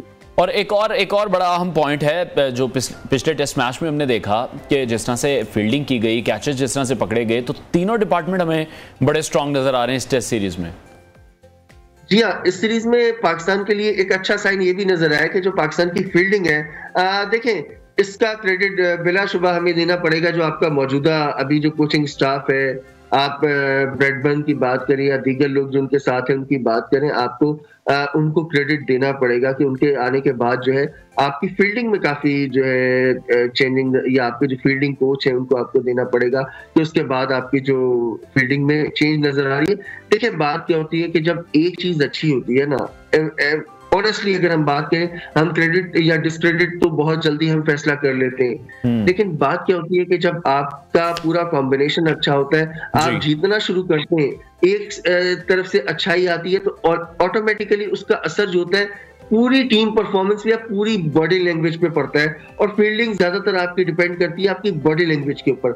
जब आपकी बॉडी लैंग्वेज अच्छी होती है तो ऑटोमेटिकली आप फील्डिंग में जान मारते हैं, एफर्ट करते हुए नजर आते हैं, जो कि सीरीज में नजर आ रहा है। कि सीरीज में आते के साथ ही पाकिस्तान टीम ने जो है परफॉर्म किया। मतलब आप सीरीज का अगर आगाज देखें तो शुरू से ही पाकिस्तान टीम जो है डोमिनेट करती नजर आई। मां से भाई एक सेशन के जो पहले टेस्ट का एक सेशन था या एक थोड़ा सा एरिया था जहां बैटिंग में आप थोड़ा सा स्ट्रगल किया था आपने, उसके अलावा इस पूरी सीरीज में अभी तक जितने भी सेशंस हुए पाकिस्तान टीम ने डोमिनेट किया है। तो जब आप डोमिनेट करते हैं तो आपकी बॉडी लैंग्वेज पे उसके पॉजिटिव इम्पैक्ट्स आते हैं। ठीक है मानी, कॉम्बिनेशन हमें बड़ा अच्छा नजर आ रहा है इस वक्त टीम में, लेकिन अभी 2 रोज कबल हम नसीम राजपूत साहब से भी बात कर रहे थे तो उनका यही कहना था कि टीम में कहीं ना कहीं हमें किसी ऑलराउंडर की कमी नजर आती है। जिस तरह पहले अब्दुल रज़ाक थे, अजहर महमूद थे, तो आपको लगता है कि इस सेक्शन में काम नहीं किया जा रहा अभी? देखिए नसीम राजपूत साहब मेरे सीनियर हैं, मेरे बहुत अच्छे दोस्त हैं, उनकी अपनी राय है, ठीक है, किसी हद तक कह सकते हैं कि आप यहाँ पर ऑलराउंडर को, लेकिन देखें अभी अगर आप कॉम्बिनेशन देखें तो यहाँ पे जगह बन नहीं पा रही है ऑलराउंडर की, क्योंकि ये जो कंडीशंस हैं, ठीक है, आप इन कंडीशन से बाहर निकलेंगे, आप कहीं ऐसी कंडीशंस में जाएंगे जहां पे आपको थोड़ी सी बाउंसी कंडीशंस होंगी या थोड़ी सी डिफरेंट कंडीशंस होंगी, वहां पर बिलाशुबा आपको ऑलराउंडर की जरूरत पड़ सकती है कि आप वहां पे आप एक बैट्समैन कम करेंगे, आपको एक एडिशनल बॉलर खिलाना पड़ेगा, तो वहां आप ठीक है ऑलराउंडर के ऊपर जा सकते हैं। लेकिन यहाँ जो कॉम्बिनेशन बन रहा है ये स्पिनिंग ट्रैक है, यहाँ पे आपके पास मेरा ख्याल है कि आइडियल है, क्योंकि देखिए आगा सलमान आपके पास बैटिंग लाइन में देखें तो सबसे बॉटम पे आगा सलमान आते हैं, वो भी आगा को भी आप एज ऑलराउंडर जो है यूटिलाइज कर सकते हैं। तो मेरा ख्याल है कि इन कंडीशन के हिसाब से ऐसा ऑलराउंडर का ना होना ऐसा कोई वो मसला नहीं। हाँ, एक चीज जो इस सीरीज में मैं डिस्कस करता चलूं कि थोड़ी सी आपके लिए एक ड्रॉबैक नजर आया है या ये कह लें कि थोड़ी लैकिंग नजर आई है। 2 एक्सपीरियंस्ड बैट्समैन आपके जो है उनकी बैटिंग थोड़ी सी वो एक क्वेश्चन मार्क रही है, बाबर आजम और इमामुल हक। हाँ, ये एक आपके लिए चीज है, मैटर ऑफ कंसर्न है। मजे की बात यह है कि जो 2 प्लेयर आपके आउट ऑफ फॉर्म थे वो फॉर्म में आ गए, शान मसूद और अब्दुल्ला शफीक, और जो 2 बैट्समैन एक कबील अरसे से आपकी अपनी फॉर्म कैरी कर रहे थे वो थोड़ा सा स्ट्रगल कर रहे, इमाम भी और बाबर भी। लेकिन ये क्रिकेट का हिस्सा है, बैट पैच किसी के ऊपर भी आता है, कभी भी आ सकता है, बल्कि मैं इसको पैच भी नहीं कहूंगा। एक ठीक है, एक सम टाइम होता है कि आप हर दिन एक सा नहीं होता, हर दिन आप स्कोर नहीं करते, तो होप फॉर द फ्यूचर। मतलब ठीक है, और एक चीज मानी हम देख रहे हैं बड़ी खुश आइंद है कि पाकिस्तानी टीम जो इस वक्त है ज्यादातर यंगस्टर्स ही मौजूद हैं। जैसे पहले हम देखते थे बहुत से हमारे जो प्लेयर्स हैं वो 35 प्लस ही होते थे, तो अभी तो मेरा नहीं ख्याल कोई 35 या 34 एज का भी कोई टीम में इस वक्त खेल रहा है। हाँ, मतलब मोस्टली यंगस्टर्स हैं, और एक ये क्योंकि देखें अब टेस्ट क्रिकेट में आप देखें ना कि इस वक्त आपके एक्सपीरियंस्ड अगर आप देखते हैं बाबर आजम है या रिजवान भी इस वक्त टीम में, सरफराज है, ठीक है, सरफराज का कमबैक हुआ है, बाकी प्लेयर्स यंगस्टर्स ही हैं। जाहिर सी बात है कि अभी आपने यूनुस खान और यूसुफ आपका मिसबा गए थे, तो उसके बाद आपको उनकी रिप्लेसमेंट चाहिए थी। अब उनकी रिप्लेसमेंट में प्लेयर्स आए, फिर दूसरे आपके ऊपर से भी आपके 1-2 ओपनर आबिद अली आपके अनफिट हो गए। तो इस तरह से मतलब ज़ाहिर जब चीजें आहिस्ता आहिस्ता एक आप ट्रांजिशन पीरियड से गुजरे हैं, अगर आप रिसेंट पास में देखते हैं तो एक ट्रांजिशन पीरियड से गुजरे, तो इसमें जाहिर सी बात है कि आपको यंगस्टर्स सामने आना शुरू है, और एक अच्छी चीज है जैसे जैसे आपको यंगस्टर्स मिलेंगे टीम का कॉम्बिनेशन भी बेहतर होगा, और उसी तरह से टीम की बॉडी लैंग्वेज की बात करें या एक कंप्लीट पैकेज जो होता है टीम का, वो उसमें हर जगह पे आपको जो है बेहतरी नजर आएगी। ठीक है, सरफराज की जिस तरह से आपने बात की है, सरफराज इंजर्ड हैं, उनकी तबीयत के बारे में क्या अपडेट्स हैं? कुछ ज्यादा खतरनाक चोट तो नहीं है? नहीं, अल्हम्दुलिल्लाह सरफराज के जो टेस्ट आए हैं, उनके मुख्तलिफ टेस्ट किए गए, उनका मेडिकल एग्जामिनेशन किया गया, तो कोई ऐसी मतलब खतरे वाली या कोई ऐसी सीरियस कंसर्न वाली बात नहीं है। उनको कोई ऐसी संजीदा नोयत की इंजरी नहीं थी। वो तो ये कि एहतियाती तौर पे, क्योंकि आपको पता है कि माजी में 1-2 क्रिकेट की हिस्ट्री में ऐसे हादसा हो चुके हैं, फिल ह्यूज का जैसे हादसा हुआ था, तो उसके बाद जो है थोड़ा सा इन चीजों को जो है बड़ा सीरियसली देखा जाता है और बड़ा क्लोजली मॉनिटर किया जाता है, क्योंकि उनके जो बॉल लगा था वो सर पे लगा था, तो कंकशन रूल के तहत जो है फिर वो चेंज किया गया और रिजवान आए। तो अल्लाह ना करे ऐसी कोई ऐसी बात नहीं है, अल्हम्दुलिल्लाह सरफराज बिल्कुल ठीक है, कोई ऐसी सीरियस इंजरी नहीं। ठीक है, बहुत शुक्रिया। स्पोर्ट्स तज्जियाकार इमरान मानी हमारे साथ स्टेशन थे। नाज़रीन, आगे बढ़ते हैं और अब आपको बताएं कि मुल्क भर में बढ़ती हुई ऑनलाइन सरगर्मी और साइबर क्राइम्स के मामलात की मॉनिटरिंग के लिए अभी हुकूमत की जानिब से PTA तर्ज की एक नई रेगुलेटरी अथॉरिटी बनाने का फैसला किया गया है। एक अलग रेगुलेटरी अथॉरिटी इस हवाले से बनाई जाएगी, और ज़राए के मुताबिक ये नई रेगुलेटरी अथॉरिटी अथॉरिटी का नाम ई सेफ्टी अथॉरिटी होगा। वज़ारत IT ने बिल वफाकी काबीना को इस हवाले से भिजवा दिया है, जिसमें यह कहा गया है कि तमाम वेबसाइट्स की मॉनिटरिंग ई सेफ्टी अथॉरिटी करेगी। इस बिल के मुताबिक वेबसाइट्स के इजाज़तनामों, कानून की खिलाफ वर्जी पर जुर्मानों का इख्तियार उस अथॉरिटी के पास होगा। अथॉरिटी TV चैनल्स, अखबारात की वेबसाइट्स की भी निगरानी करेगी। अथॉरिटी के पास वेब चैनल्स को लाइसेंस देने का इख्तियार भी होगा और इस रिपोर्ट के मुताबिक वेब मॉनिटरिंग का इख्तियार PTA से वापस लिया जाएगा। PICA एक्ट के तहत FIA को हासिल इख्तियारात को भी नाकाफ़ी करार दिया गया है। ई सेफ्टी अथॉरिटी बिल के मुताबिक PICA एक्ट के तहत सोशल मीडिया रूल्स बनेंगे और वो भी कारआमद साबित नहीं हुए थे। PTA को सोशल मीडिया पर मवाद को ब्लॉक करने की रसाई नहीं है। PICA एक्ट के मुताबिक साइबर क्राइम्स के तदारक के लिए अलग अथॉरिटी नहीं बनाई गई। टास्क FIA को दिया गया, जिस पर पहले ही दीगर मामलात के बाइस बोझ है। वफाकी हुकूमत ने वेबसाइट्स, वेब चैनल्स और YouTube चैनल्स की रजिस्ट्रेशन का फैसला भी कर लिया है। PTA FIA साइबर क्राइम्स के इख्तियारात अथॉरिटी को मुंतकिल किए जाएंगे और अब देखना यह है कि ये हो पाता है कि नहीं, क्योंकि बहुत सी सहाफ़ती तंजीमें हैं, ह्यूमन राइट्स तंजीमें हैं, इस मामले को आज़ादी इज़हार राय से जोड़ रही हैं कि इस तरह सोशल मीडिया पर भी जो मज़ीद कतगन है वो लगाई जाएगी। ख़ास तौर पर हम देखते हैं जो वेबसाइट्स हैं, वेब चैनल्स हैं और जो YouTube चैनल्स हैं, उनकी रजिस्ट्रेशन के मामले को काफ़ी तनकीद का निशाना बनाया जा रहा है। बहुत से लोग हैं जो YouTube चैनल चला रहे हैं, डिफरेंट तरह के वो व्लॉग्स करते हैं। तो बहरहाल अभी ये कानून बनना है, ये अथॉरिटी बनना बाकी है। इस हवाले से जो बिल है वो भी भेजा गया है वज़ारत IT की जानिब से और कब इसको प्रॉपर एक शेप में लाया जाता है, इस पर काम किया जाता है।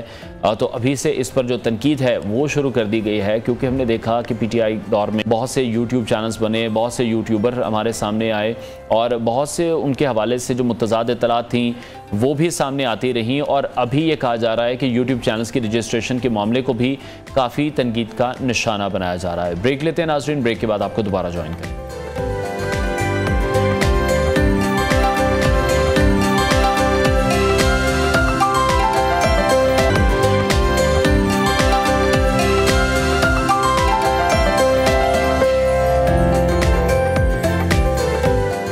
Welcome back. और अब कुछ बात करेंगे शहर कराची की, जहां कल दो अहम केसेस रिपोर्ट हुए। एक में हाई प्रोफाइल शख्सियात का कत्ल हुआ, जबकि दूसरे में लाइव पुलिस मुकाबला सामने आया, जिसको पुलिस ने बड़ी ही महारत से हैंडल किया। और हमने सोशल मीडिया पर भी इसकी फुटेज मुलाहिजा की है, जिस पर काफ़ी पुलिस को दाद भी दी जा रही है। सबसे पहले बात करेंगे कराची डिफेंस की, जहां गाड़ी पर फायरिंग से रुकन सिंध असम्बली असलम अबड़ो के भाई और भतीजे समेत 3 अफराद जाँ भाग हुए। अफसोसनाक वाक़या पेश आया। पुलिस के मुताबिक 1 से ज़ायद मोटरसाइकिल सवार थे, जिन्होंने चारों तरफ से उनकी गाड़ी को घेरा, फायरिंग का निशाना बनाया।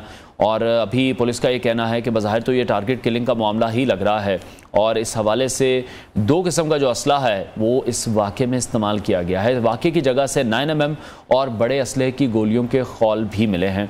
पुलिस का यह बताना है कि मुल्ज़िमान ने मकतूल इनकी गाड़ी की रैकी भी कर रखी थी।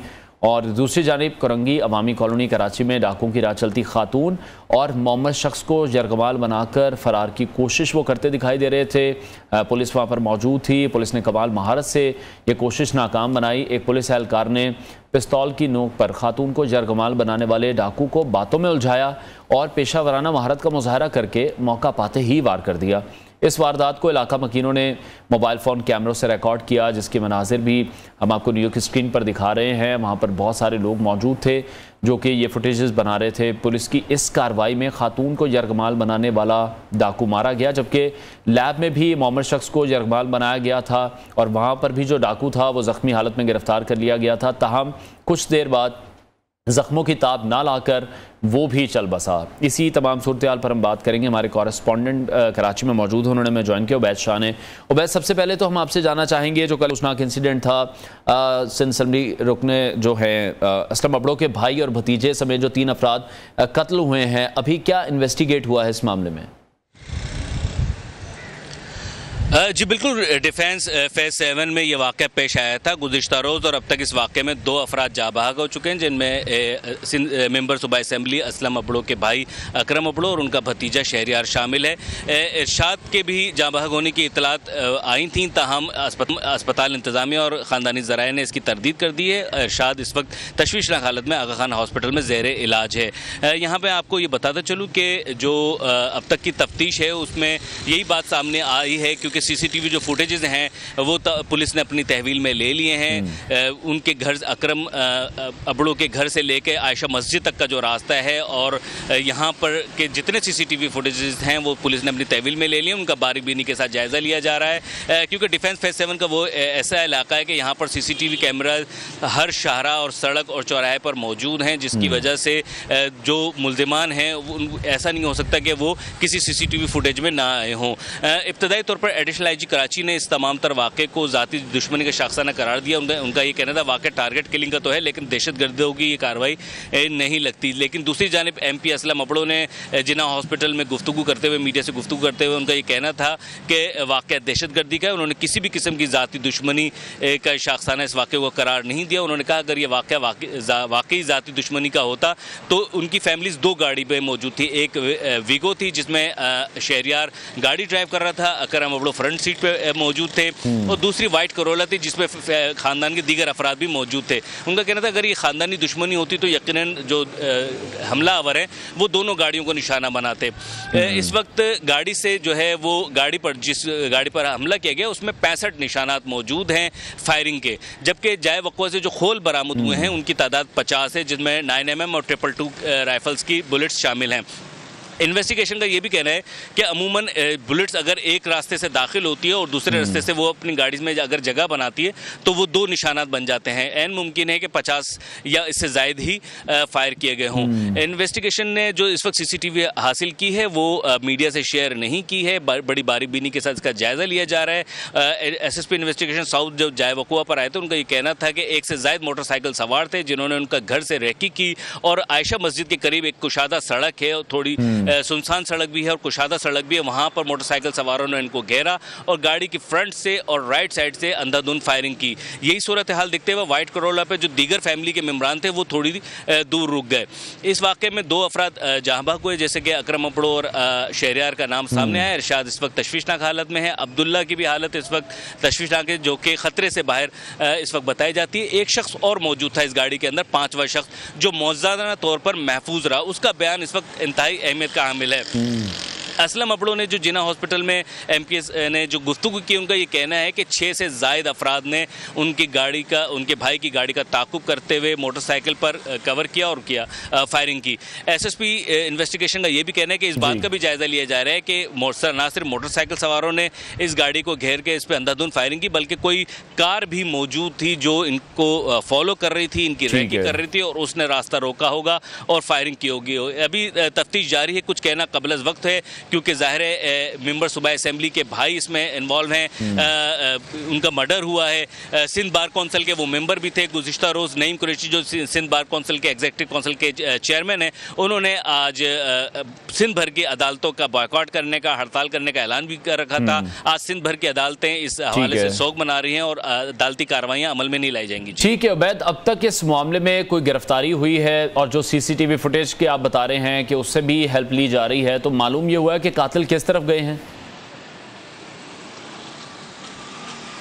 जी बिल्कुल, जो CCTV फुटेज मीडिया से अभी तक शेयर नहीं की गई है, क्योंकि जैसा कि मैंने आपको बताया कि MPA के भाई का कत्ल हुआ है और वो भी सिंध बार कौंसिल के मेंबर थे, तो थोड़ी राजदारी का मामला पहलू मद्देनज़र रखा जा रहा है। CM साहब की भी ख़ास हिदायत है कि इन्वेस्टिगेशन जो है वो शफाफ तहकीकात की जाए और जल्द अज जल्द मुल्ज़िमान को कैफ़रे किरदार तक पहुँचाया जाए। आयशा मस्जिद से जो रास्ता डिफेंस फेज 7 से कयूमाबाद की तरफ निकलता है, मुल्ज़िमान को वहाँ पर फ़रार होते हुए CCTV फुटेज ने कैप्चर किया है। लेकिन इस वक्त पुलिस गाड़ी मोटरसाइकिलों के नंबर, उनके हुलिये के हवाले से मज़ीद छानबीन कर रही है और इस हवाले से अभी तक कोई गिरफ्तारी अमल में नहीं आई है। पुलिस का ये कहना है कि हतमी तौर पर अभी मुल्ज़िमान के हवाले से कुछ नहीं कहा जा सकता, क्योंकि ज़ाती दुश्मनी का शाखसाना भी कहा जा रहा है। एक बात मैं आपको यहाँ पे बताते चलूँ कि जो सिंध बार कौंसिल के चेयरमैन आए थे, जब हमने उनसे रब्ता किया और हमने उनसे पूछा कि असलम अबड़ो के जो भाई अकरम अबड़ो हैं वो वकालत के शोबे से वापस थे, क्या उनको किसी किस्म की धमकी या थ्रेट का सामना था या उन्होंने बार कौंसिल को आगाह किया था, तो उनका ये कहना था कि वो बड़े ही मिलनसार और शफीक इंसान थे। उन्होंने कभी किसी थ्रेट का जिक्र नहीं किया और ना ही उनके ख़ानदानी ज़राए जो है वो इस बात के कह रहे हैं कि उनकी किसी से दुश्मनी या उनको किसी ने धमकी दी थी। अलबत्ता उनका ये कहना था कि क्रिमिनल के हवाले से हमने कहा कि वो वकील थे, कोई किसी क्रिमिनल क्या वो केस लड़ रहे हों या कोई, तो उनका नईम कुरैशी जो बार कौंसिल के चेयरमैन, उनका ये कहना था कि वो प्रैक्टिस, क्रिमिनल केसेस की प्रैक्टिस वो नहीं करते थे और कोई क्रिमिनल केस ऐसा उनकी प्रैक्टिस में नहीं था कि जिसकी नौबत यहाँ तक आए। उनका ये कहना था कि वकला को निशाना बनाना आसान है और वकला हर दौर में निशाना बनते रहें। बहरहाल पुलिस ने यकीन दहानी कराई कि वाकई की तहकीकात करेगी और मुल्जिमान को कैफरे किरदार तक पहुँचाएगी, तो वो पुरुमीद है। ताहम अगर मुल्जिमान नहीं गिरफ्तार होते तो सिंध भर में इसका एहतजाज का दायरा वसी किया जाएगा। जी ठीक है वैद, उधर कोरंगी अवामी कॉलोनी में हमने देखा पुलिस मुकाबला हुआ, सोशल मीडिया पर बहुत ज़्यादा वीडियोस ये वायरल हो रही हैं, उस पर इलाका मकीन और ख़ास तौर पर जो यरगमाल मोहम्मद शख्स था और जो खातून थी उनका क्या रद्द-ए-अमल सामने आ रहा है? जी बिल्कुल, कोरंगी जमान टाउन का ये इलाका था। कोरंगी नंबर 5 में सुबह ये फैमिली थी जो यहाँ पर टेस्ट करवाने के लिए आई थी। डाउ की ये लैब है। अमूमन फास्टिंग करने के बाद यूरिन टेस्ट और दीगर जो ब्लड टेस्ट लिए जाते हैं उनमें फास्टिंग का मामला होता है या निहार मुँह जो है वहाँ पर आके टेस्ट करवाना होता है। यही वजह है कि ये लोग सुबह सवेरे वहाँ पर पहुँच गए थे। इसी दौरान 2 डकैत वहाँ पर दाखिल हुए हैं, शाह आलम और अब्दुल्ला। उन्होंने वहाँ पर लूटमार की। जब पुलिस को 15 पर इतला मिली और पुलिस 15 की इतला पर वहाँ पर पहुंची तो उन्होंने इन दोनों खातून और उस शहरी को यरगमाल बना लिया। फुटेजेस में देखा जा सकता है कि जो इलाका मक्कीनों ने अपने मोबाइल से वहाँ पे बनाया कि खातून को गिरेबान से पकड़ के वो महफूज रास्ता जो डकैत है वो मांगता रहा। पुलिस एहलकार से यही कहता रहा कि वो सरेंडर कर दे, फायरिंग नहीं की जाएगी, गिरफ्तारी दे दे, तो उसी में उसकी आफियत है।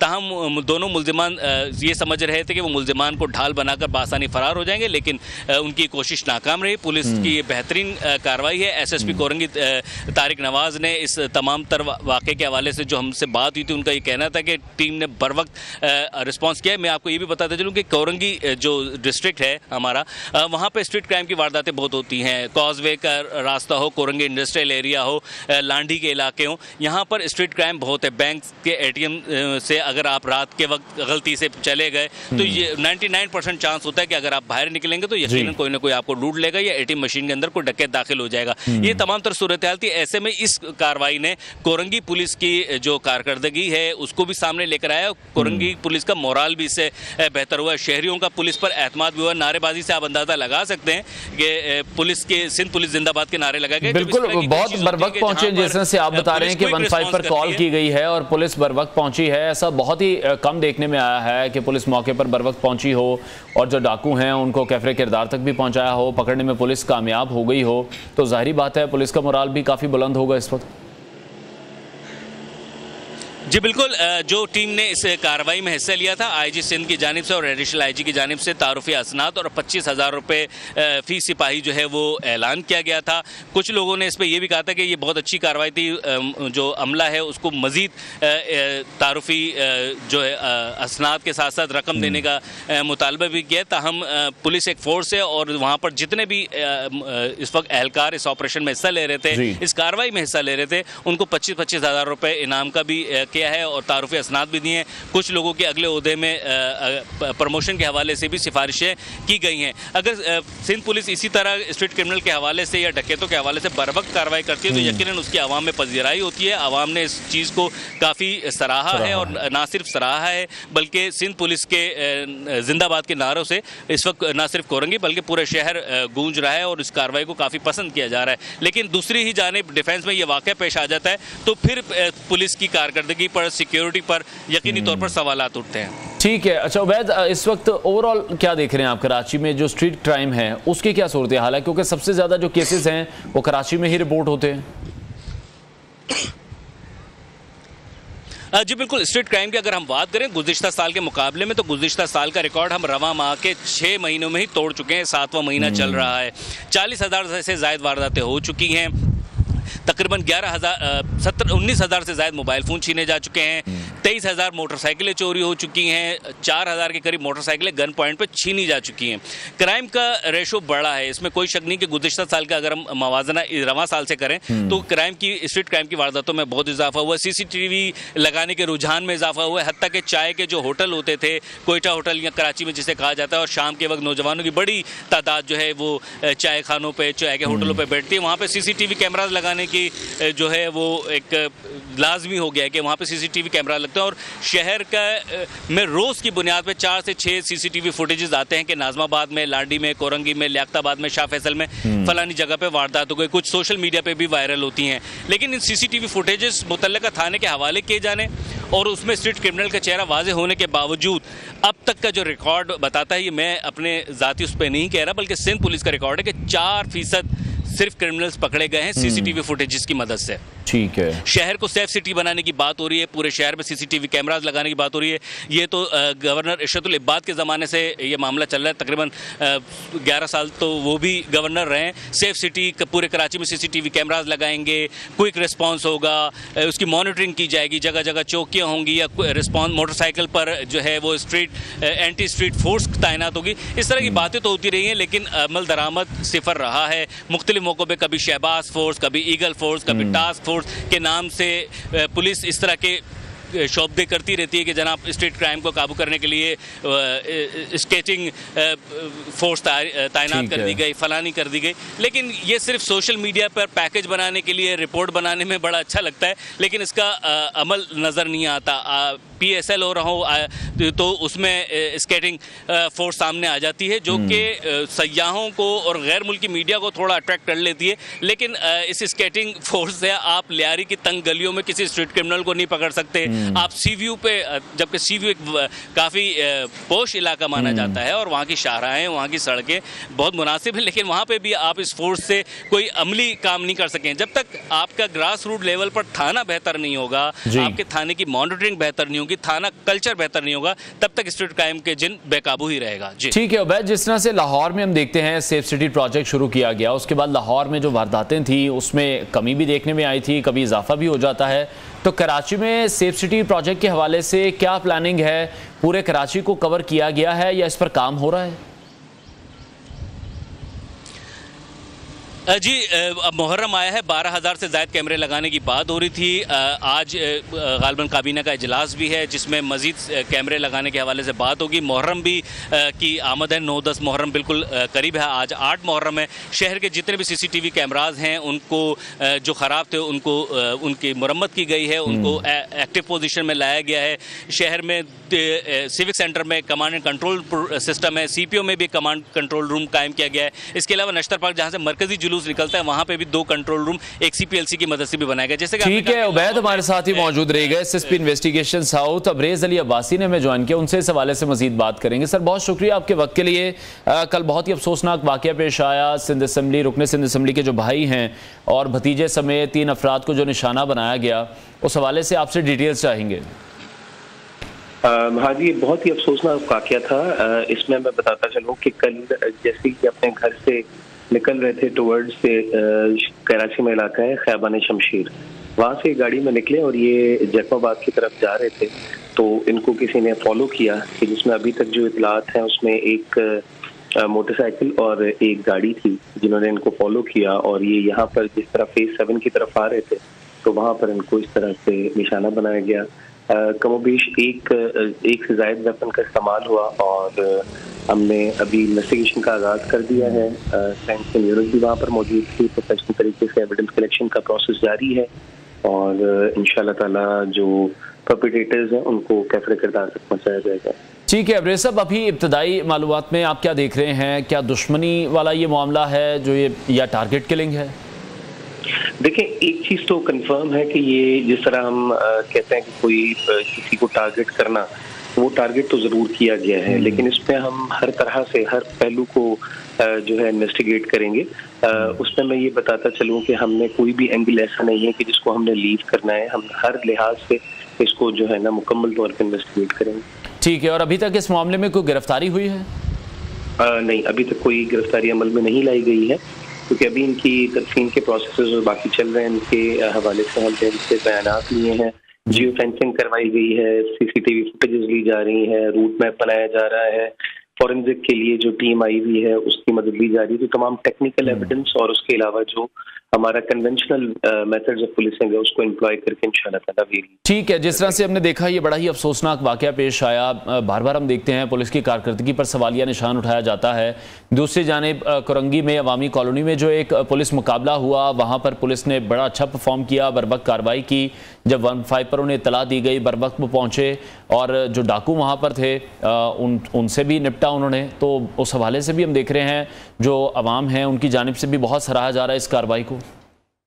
हाँ जी, कुरंगी के अलावा, क्योंकि मेरी पहली पोस्टिंग इससे पहले मैं कुरंगी में भी रहा हूँ, और इसके अलावा बाकी जगहों पे भी हमने देखा है कि कराची में और बाकी मुतअद्दिद और जगहों पे भी पाकिस्तान में पुलिस की जो कारकर्दगी है उसको देखा जाए इस तरह में कि उन्होंने प्रोएक्टिव काम कितना किया है, कितनी उनकी जो है एंगेजमेंट्स हुई हैं डाकुओं के साथ या जो बाकी परपिटेटर्स हैं उनके साथ, जो है वो लाइव कितने एनकाउंटर्स हुए हैं और उसमें कितनी उनको जो है वो मेरे कहने का मकसद है कि उनको सक्सेस हुई है।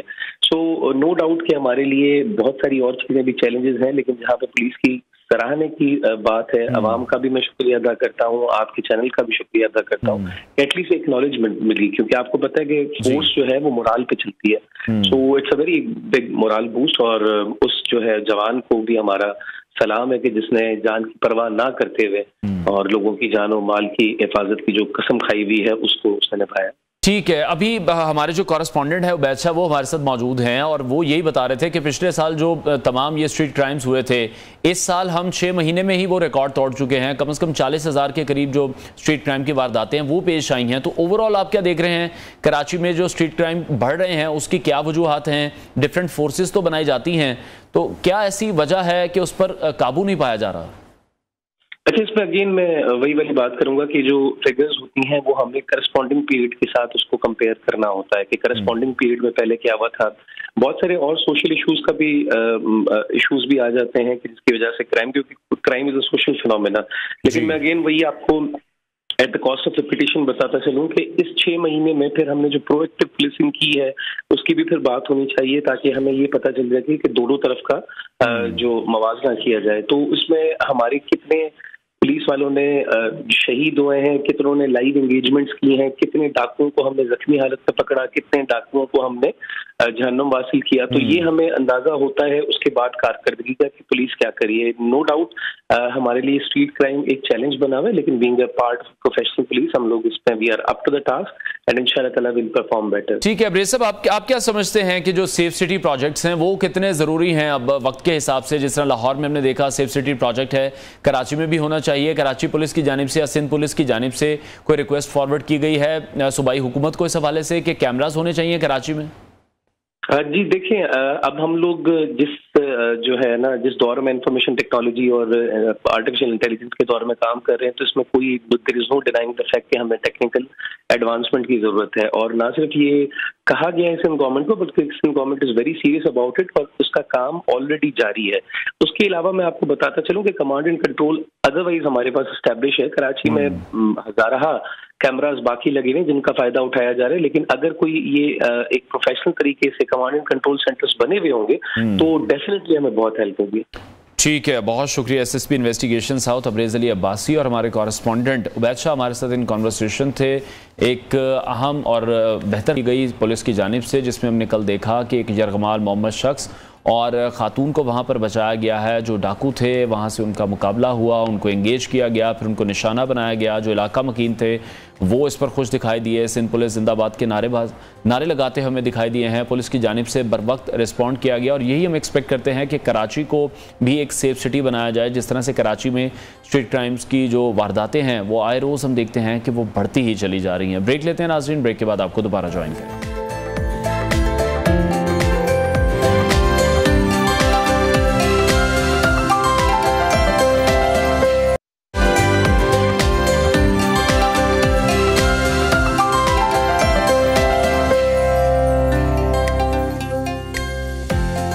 Welcome back. प्रोग्राम के इस आखिरी हिस्से में हम आपके साथ कुछ वायरल वीडियो शेयर करेंगे। तो ट्विटर पर हमने देखा कि घुड़सवार लानिया फ़खर की गुज़श्ता हफ्ते एक वीडियो वायरल हुई थी। पहले वीडियो देखते हैं। लें जी, अब डिटेल्स आपके साथ शेयर करते हैं इस वीडियो की। तो घुड़सवार लानिया फ़खर की गुज़श्ता हफ्ते ये वीडियो वायरल हुई, जिसमें वो अपनी घोड़ी जिस्नों की लाश पर ज़ारो कतार रो रही थी और इंसानों की जो जानवरों से मोहब्बत है वो हमने इस वीडियो में देखी है। तो इस वीडियो को देखने वालों के दिल में लानिया के लिए हमदर्दी का जो जज्बा है वो पैदा कर दिया था। ज़ारो कतार रोती दिखाई दे रही है। ये घोड़ी लानिया को उसके वालिद ने तोहफे में दी थी जब उसकी उम्र 5 साल थी। लानिया अपनी वीडियो में बता रही हैं कि घोड़ी हाल ही में बीमार हुई थी। लानिया जिस्नों को अपना करीबी दोस्त समझती थी। और अगर हम बात करें सोशल मीडिया की पावर की, तो ये वीडियो इतनी वायरल हुई कि दुबई के हुक्मरान शेख मोहम्मद बिन राशिद अल मखतूम तक पहुंच गई। जिसके बाद उन्होंने 8 साला इराकी घुड़सवार बच्ची को घोड़ों का एक पूरा दस्ता तोहफे में दे दिया है।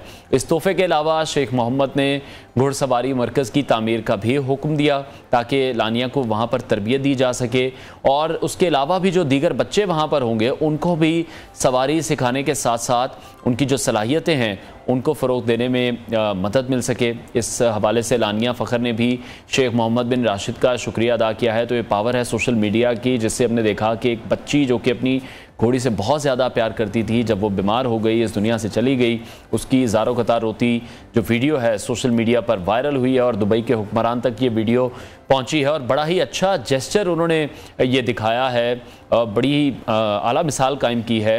8 साला इलाकी बच्ची को उन्होंने फिर जो घोड़ों का एक पूरा दस्ता है वो तोहफे में भेजा है। इसके साथ साथ सवारी मरकज़ की तामीर का हुक्म भी दिया है। तो आप लोग भी जो अपनी वीडियोज़ हैं वो इस तरह से अगर वायरल करना चाहते हैं कि शायद किस जो दुबई के हुक्मरान हैं या किसी भी मुल्क के हुक्मरान हैं वो शायद आपकी वीडियो देखें, तो उस बच्ची का जो जज्बा था, उस बच्ची की जो मोहब्बत थी, वो हम देख सकते हैं कि इस जानवरों जो वीडियो में है वो दिखाई दी है। लोगों को बहुत ज़्यादा ये वीडियो अपील की है, लोग इस पर बहुत ज़्यादा अच्छे कमेंट्स हमने देखा कि उस बच्ची को मौसूल हो रहे थे। तो आगे बढ़ते हैं, एक और वायरल वीडियो है, बल्कि एक बार फिर से ये वीडियो देखते हैं जो मनाज़िर कैप्चर हुए हैं कैमरे में, जिसके बाद पूरी दुनिया की तवज्जो गई इस वीडियो पर। दोबारा से वीडियो देखते हैं। वीडियो आपने मुलाहिजा की और अब आगे बढ़ते हैं, एक और वायरल वीडियो आपके साथ शेयर करेंगे। एक वायरल वाक़या है जो कि भारतीय रियासत मध्य प्रदेश के शहर जबलपुर में पेश आया है। अपनी नौयत का एक बड़ा ही अनोखा वाक़या है जहां स्पेशल पुलिस इस्टेब्लिशमेंट की टीम को एक शख्स की जानिब से गजिंदर सिंह नामी सरकारी मुलाजिम के खिलाफ रिश्वत का मुतालबा करने की रिपोर्ट दर्ज करवाई गई। इस मुलाजिम ने रिश्वत के जो पैसे हैं वो अपने निजी दफ्तर में ही वसूल किए थे कि वहाँ पर पुलिस पहुँच गई। तो गजिंदर सिंह ने एक बड़ा ही अनोखा कारनामा सर अंजाम दिया। जो रिश्वत के पैसे उन्होंने लिए थे 5000 भारतीय रुपये, उन्होंने फ़ौरन से वो रुपए खा लिए। बाद अज़ा उन्हें अस्पताल भी मुंतकिल किया गया जहां उनका प्रॉपर चेकअप किया गया, उन्हें मुकम्मल सेहतमंद करार दिया गया। तो सरकारी मुलाजिम जो कि पटवारी बताए जा रहे हैं, और पटवारी कल्चर में हम देखते हैं कि रिश्वत का जो बाज़ार है वो हमेशा से ही गर्म रहता है। आप कभी भी अपना कोई भी काम है वो रिश्वत दिए बगैर आपके लिए कराना बिल्कुल नामुमकिन होता है। तो इन सरकारी मुलाजिम गजिंदर सिंह के ख़िलाफ़ मुकदमा दर्ज किया गया, मज़ीद तहकीकात की जा रही हैं। ये वाक़या वहाँ पर बड़ा वायरल हुआ, बड़ा तनकीद का इन्हें निशाना बनाया गया और बिल्कुल ऐसे एक्ट किया गया है जैसे ये हम कोई बॉलीवुड की फिल्म देख रहे हैं कि वहाँ पर अगर कोई पुलिस अफसर पहुँचे हैं, रिश्वत लेते वो पकड़े गए हैं, तो फ़ौरन से वो जो पैसे हैं, वो जो 5000 का नोट था, वो उन्होंने फ़ौरन खाने में ही हिकमत जानी है कि किसी ना किसी तरह पुलिस से बचा जाए। कंप्लेन उनकी हुई है और ये बहुत अच्छी बात है कि जो भी लोग रिश्वत देते आपको दिखाई दें, उनकी कंप्लेन करना बहुत ज़्यादा ज़रूरी है, ताकि जितने भी ये सरकारी मुलाजिम हैं वो गलत इस्तेमाल करते हैं, लोगों को तंग करते हैं, उनका काम करने में देर करते हैं, तो उनके साथ फिर इसी तरह का बर्ताव भी होना चाहिए। एक और वीडियो वायरल हुई है सोशल मीडिया पर जो आपके साथ पहले शेयर करते हैं, आपको दिखाते हैं वीडियो।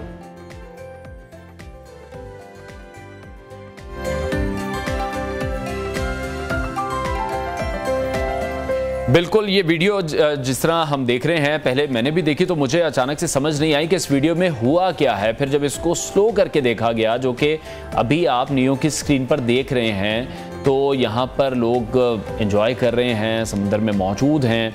तो एक मोबाइल चोर मछली है जो कि एकदम से आती है और ख़वातीन कश्ती में बैठी हैं, नीले पानियों के सफ़र से वो महजूज़ हो रही हैं, वो पिक्चर अपनी खिंचवा रही हैं, बड़े खुशगवार मूड में दिखाई दे रही हैं। लेकिन अचानक से एक मछली पानी से निकलती है और ख़ातून का मोबाइल ले उड़ती है और बिल्कुल ये आनन फानन होता है। आपको वीडियो बड़ी स्लो करके पॉज करके ये जो विजुअल्स हैं ये देखने पड़ते हैं। तो इस मछली ने ख़ातून का मोबाइल चोरी कर लिया है और वीडियो में हम देख रहे हैं कि मछली कश्ती की एक जानिब से छलांग लगाकर दूसरी जानिब जाती है तो ख़ातून का फ़ोन भी साथ ले जाती है। सोशल मीडिया पर यह मुनफरिद वीडियो वायरल हो रही है जिस पर इंटरनेट सार्फिन दिलचस्प तबसरे करते भी हमें दिखाई दे रहे हैं। और प्रोग्राम का अख्ताम हुआ नाज़रीन, इंशाल्लाह कल आपसे मुलाकात करेंगे। अपना बहुत सारा ख्याल रखिएगा क्योंकि अब हम देख रहे हैं कि बारिशों का जो एक सिलसिला है वो जारी है। हम सबको एहतियात करने की ज़रूरत है। अर्बन फ्लडिंग अगर होती है तो उस दौरान हम देखते हैं बहुत से बाइक्स वाले गटर जो हैं उनके ढक्कन खुले होते हैं, तो बहुत एहतियात की ज़रूरत है। जो बिजली के खंभे हैं उनसे हमें दूर रहने की ज़रूरत है और कोशिश यही करनी चाहिए कि बिला ज़रूरत घर से ना निकला जाए। अपना बहुत सारा ख्याल रखिए। कल आपसे मुलाकात करेंगे। अल्लाह हाफ़िज़।